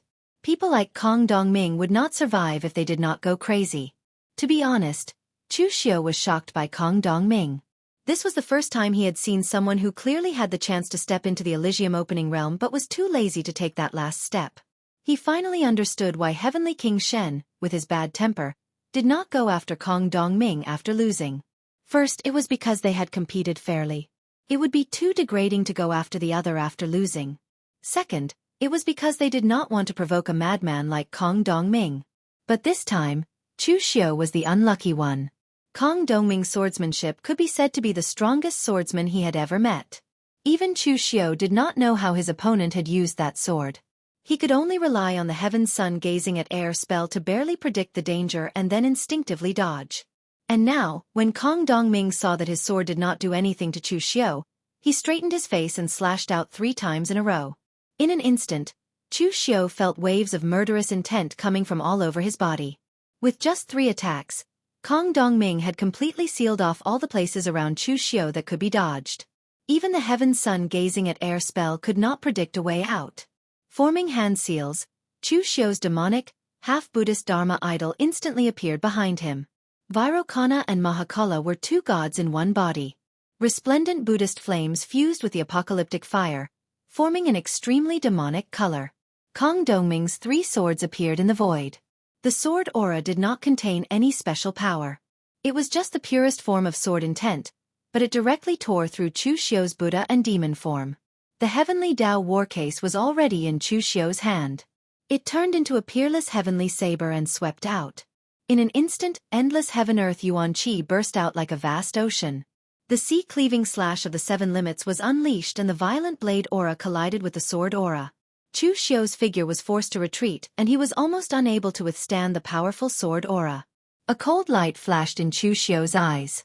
Instead of retreating, he moved forward and slashed down with his saber. In an instant, the space seemed to be frozen and all the forces were imprisoned in mid-air. As Chu Xiu's saber fell, everything was cut off. The ethereal slash was the pinnacle of Chu Xiu's mastery of the saber Dao. This move was not easy to receive, nor was it easy to break.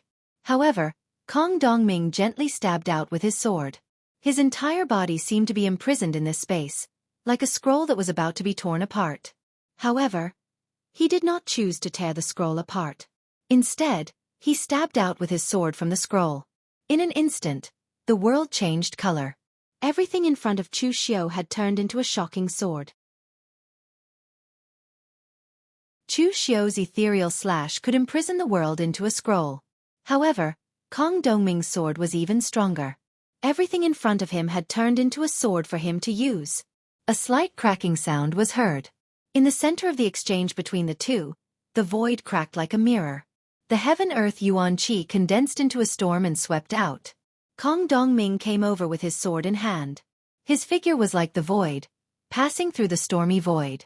It was still the same unhurried stab. The aura of the entire heaven and earth became incomparably sharp. The sword intent was no longer soaring into the sky, but directly penetrating into this part of the world. It had been a long time since Chu Xiu had met such a strong opponent. Even when he fought with Ling Yunzi from the Chunyang Dao sect, he was able to fight until his head bled. Although he was at a disadvantage, Ling Yunzi was also heavily injured. Facing Kong Dongming at this moment, Chu Xiu actually felt a sense of helplessness. His opponent made him feel a great deal of pressure. This was a rare situation. Transforming the world into a sword. In front of Chu Xiu, the world, mountains, and rivers were all sword intent. They attacked him like endless waves. Chu Xiao took a deep breath. He had always been the one who forced others into danger. The number of times that others had forced him into danger could be counted on one hand. If the world was a sword, then he would destroy the world. At this moment, Chu Xiao formed a seal with both hands. The ghost-like murmuring and wailing instantly rang through the world. Chu Xiao's body was already stirring up a violent and turbulent demonic aura. In an instant, the entire world seemed to have stopped. In the next moment, the heavens cry blood rain suddenly descended. The great compassion mantra of heaven and earth. Unless it was the most critical moment, Chu Xiao rarely used this technique. It was not only because the backlash of this technique was too great, but also because even Chu Xiao suspected that this technique was not created by humans. The evil aura stirred up the world. The more he used it, the more the malice would corrode Chu Xiao's mind. It was as if this technique was the embodiment of the malice of the world. However, the power of the 7 groups of compassion mantra as one was indeed powerful enough to make people tremble. Under the endless heavens cry blood rain, the sword aura melted. The entire world seemed to have begun to distort under this power. For the first time, Kong Dongming's sword momentum began to change. He withdrew his sword and cut the sky.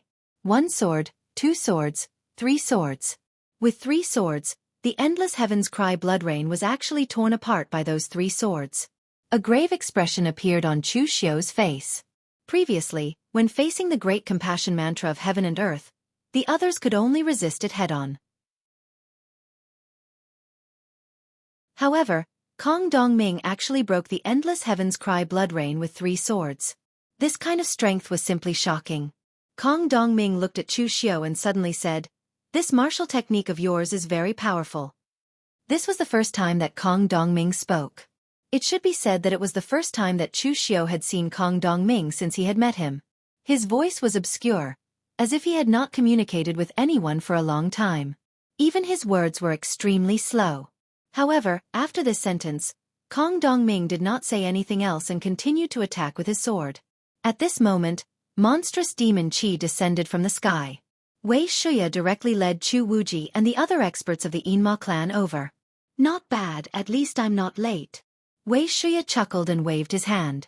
Chu Wuji and the others also joined the battle, making up for the lack of people under Chu Xiao. Chu Xiao was surprised and said, "Elder Wei, why are you here?"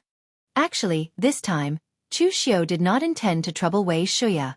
On one hand, it was because Elder Wei was indeed an elder who sincerely treated Chu Xiao well.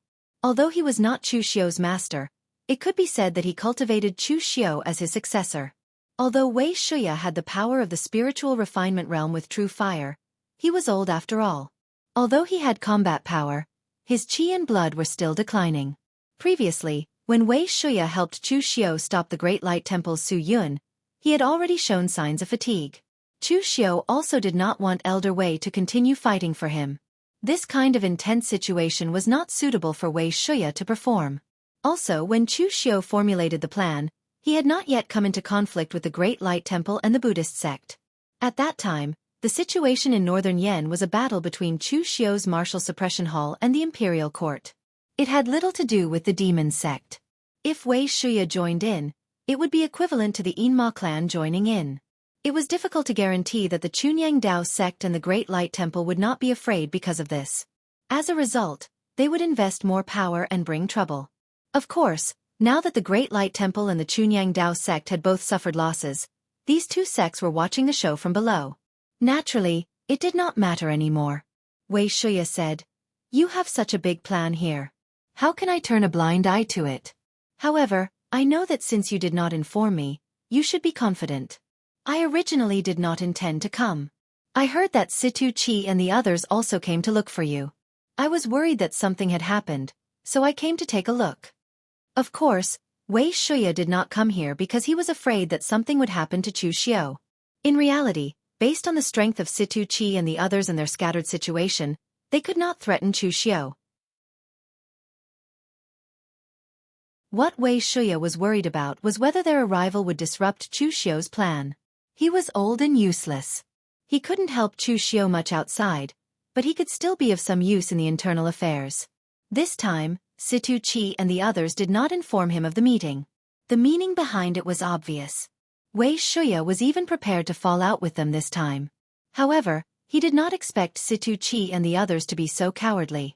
As soon as they met, Chu Xiu directly mentioned Shang Tianliang, and they were immediately scared off. However, he came at the right time. On Chu Xiu's side, he was pushed to the edge by Kong Dongming, and Wei Shuya came to help. Although Kong Dongming was strong, it was not like he did not stand a chance when it was 2 against 1. Moreover, Chu Xiu was not having a fair duel with Kong Dongming. This was a fight for the throne, which concerned the future of so many people.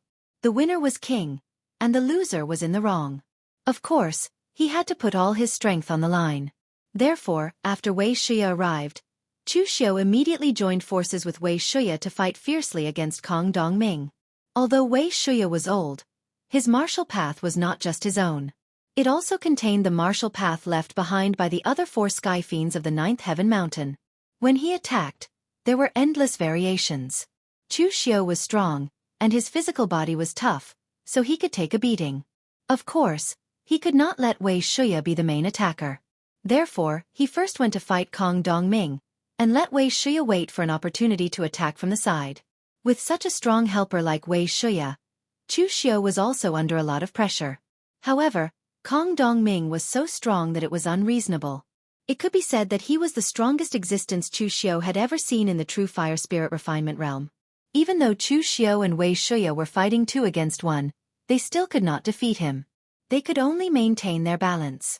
Looking at the chaos in the imperial city, where battles were everywhere, Xiang Chong's face was full of panic. Although Xiang Chong could resist, the situation was not optimistic. After all, he was relying on external objects. His own strength could not be compared to existences in the mysterious heaven and earth realm.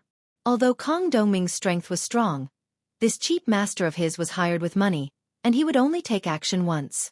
The other people from the Imperial Consecrator Hall were fighting. Chu Xiu's people from the Martial Suppression Hall, the warriors from Merchant City, and the demonic Dao warriors brought by Wei Shuya were turning the situation around. The future was uncertain, and his side might lose at any moment. Xiang Chong suddenly thought of something and roared, "Forefather Huang Fu, I know you are here. I agree to all your conditions. Attack quickly."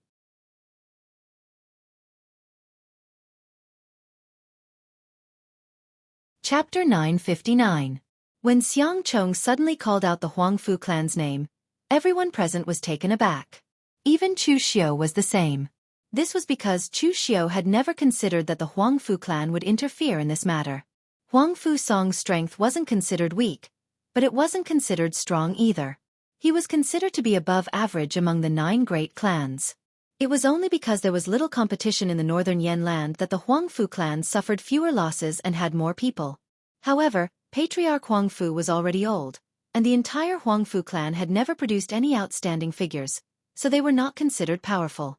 There was no point for the Huang Fu clan to interfere in this fight for the throne. They were people of the pugilistic world and a noble clan to begin with.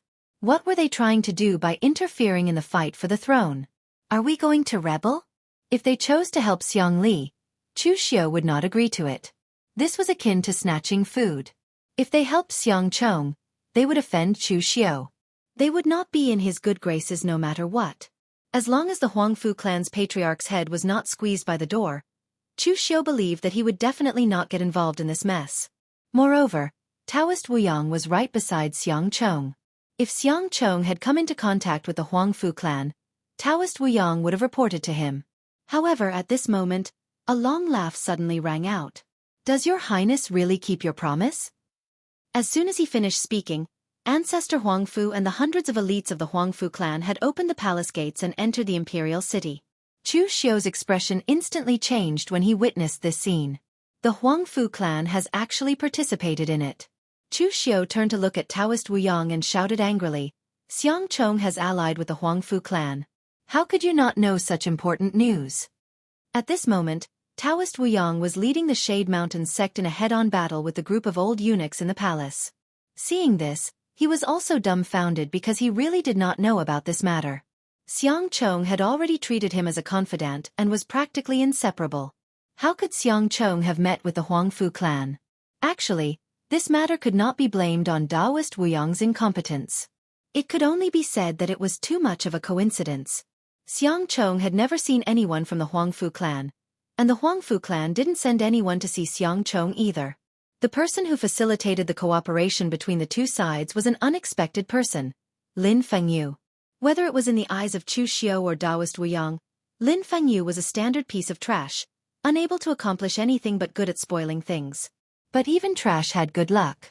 In the face of Taoist Wuyang's pressure, Lin Fengyu had done many foolish things. In the end, he had courted death by provoking Chu Xiu. As a result, he had been slapped to death by Chu Xiu.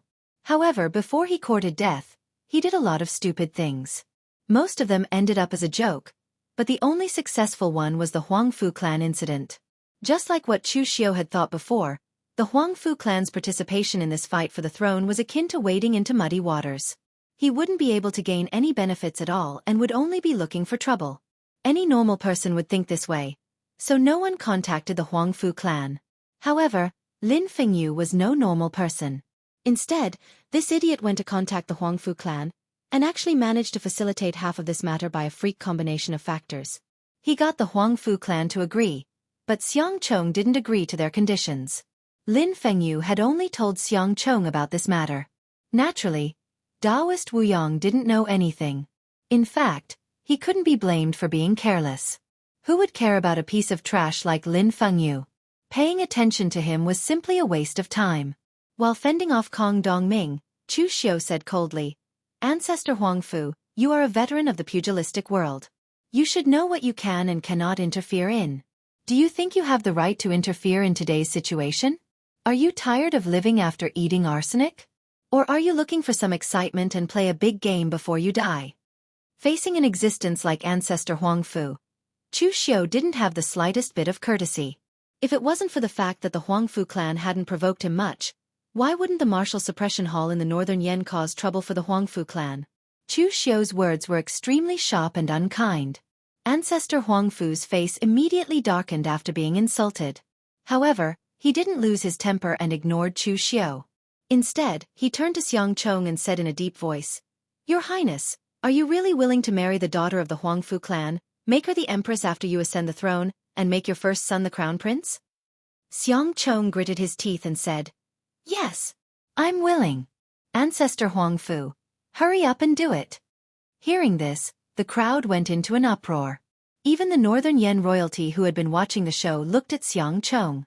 Chu Xiu finally understood why the Huangfu clan was willing to get involved in this mess, and why Xiang Chong didn't agree to it from the start. The Huangfu clan wanted to become in-laws with the northern Yen royalty and become a relative of the northern Yen emperor. Over the years, the northern Yen royalty had a simple way of choosing their empress. Most of them were commoners or daughters from wealthy families. They rarely chose daughters from noble families in the military because they were afraid that a relative would affect the foundation of the northern Yen. Of course, to think deeper, they were afraid that the emperor would become too powerful with the support of his relatives, even to the point where he could stand up to all the royal families of northern Yen.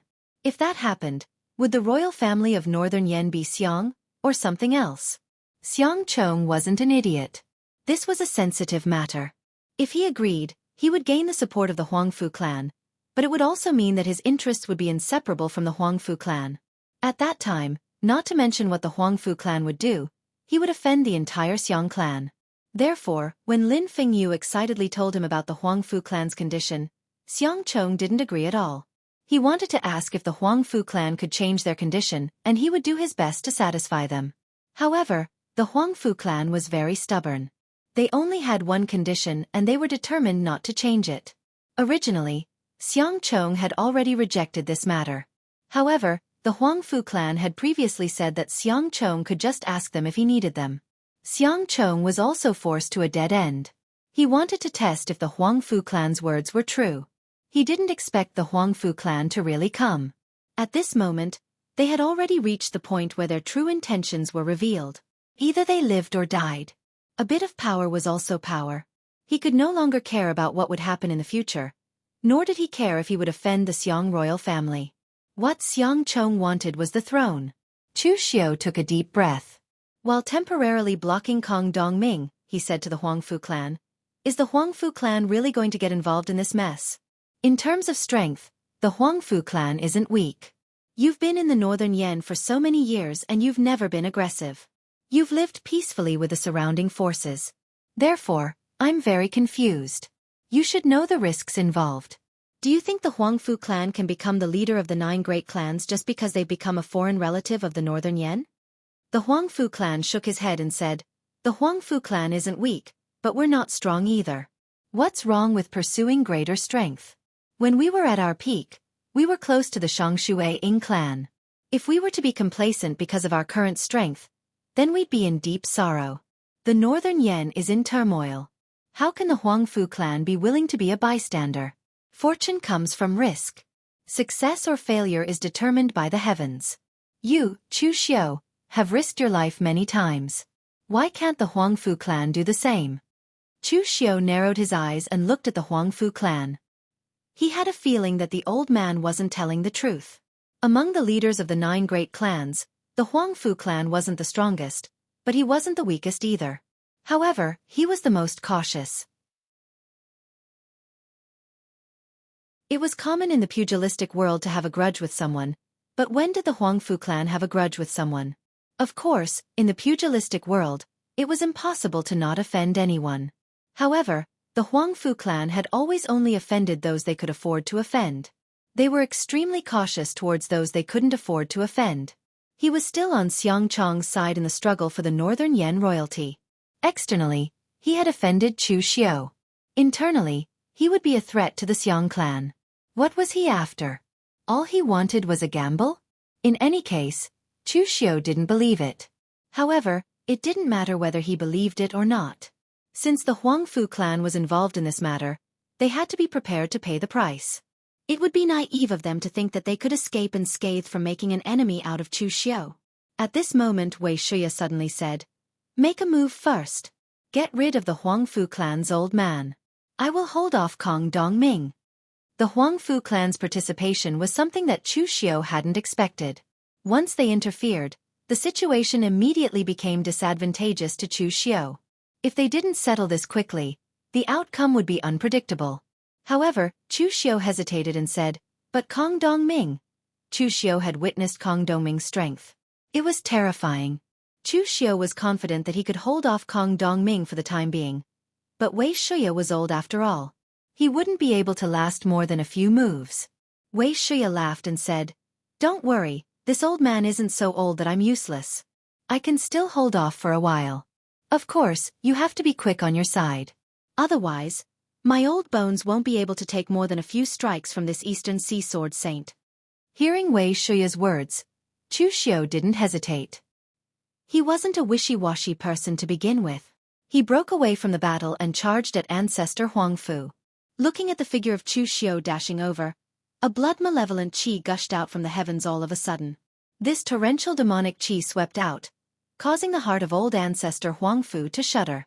Ancestor Huangfu didn't have much of a grudge against Chu Xiao before, so he naturally hadn't faced Chu Xiao in such a state. Now that he sensed the terrifying aura coming from Chu Xiao, even he had to admit that he was getting old. Each generation had its own talents, and it was time for his generation to retire from the martial world. However, he still had to fight for his family one last time before he left the martial world. However, Patriarch Huangfu did something that shocked everyone present. He took out a spear. To be precise, it was a broken blood-colored spear with 1/5 of its handle broken off. With a wave of his hand, Ancestor Huangfu's blood gushed into the broken spear, filling up the broken part with fresh blood. In an instant, boundless blood-colored light bloomed. Ancestor Huangfu was fighting with his life on the line. You're tuning in to the Xiaofan's Wuxia Tales YouTube channel. Don't forget to subscribe and join us on this journey to catch the most captivating stories.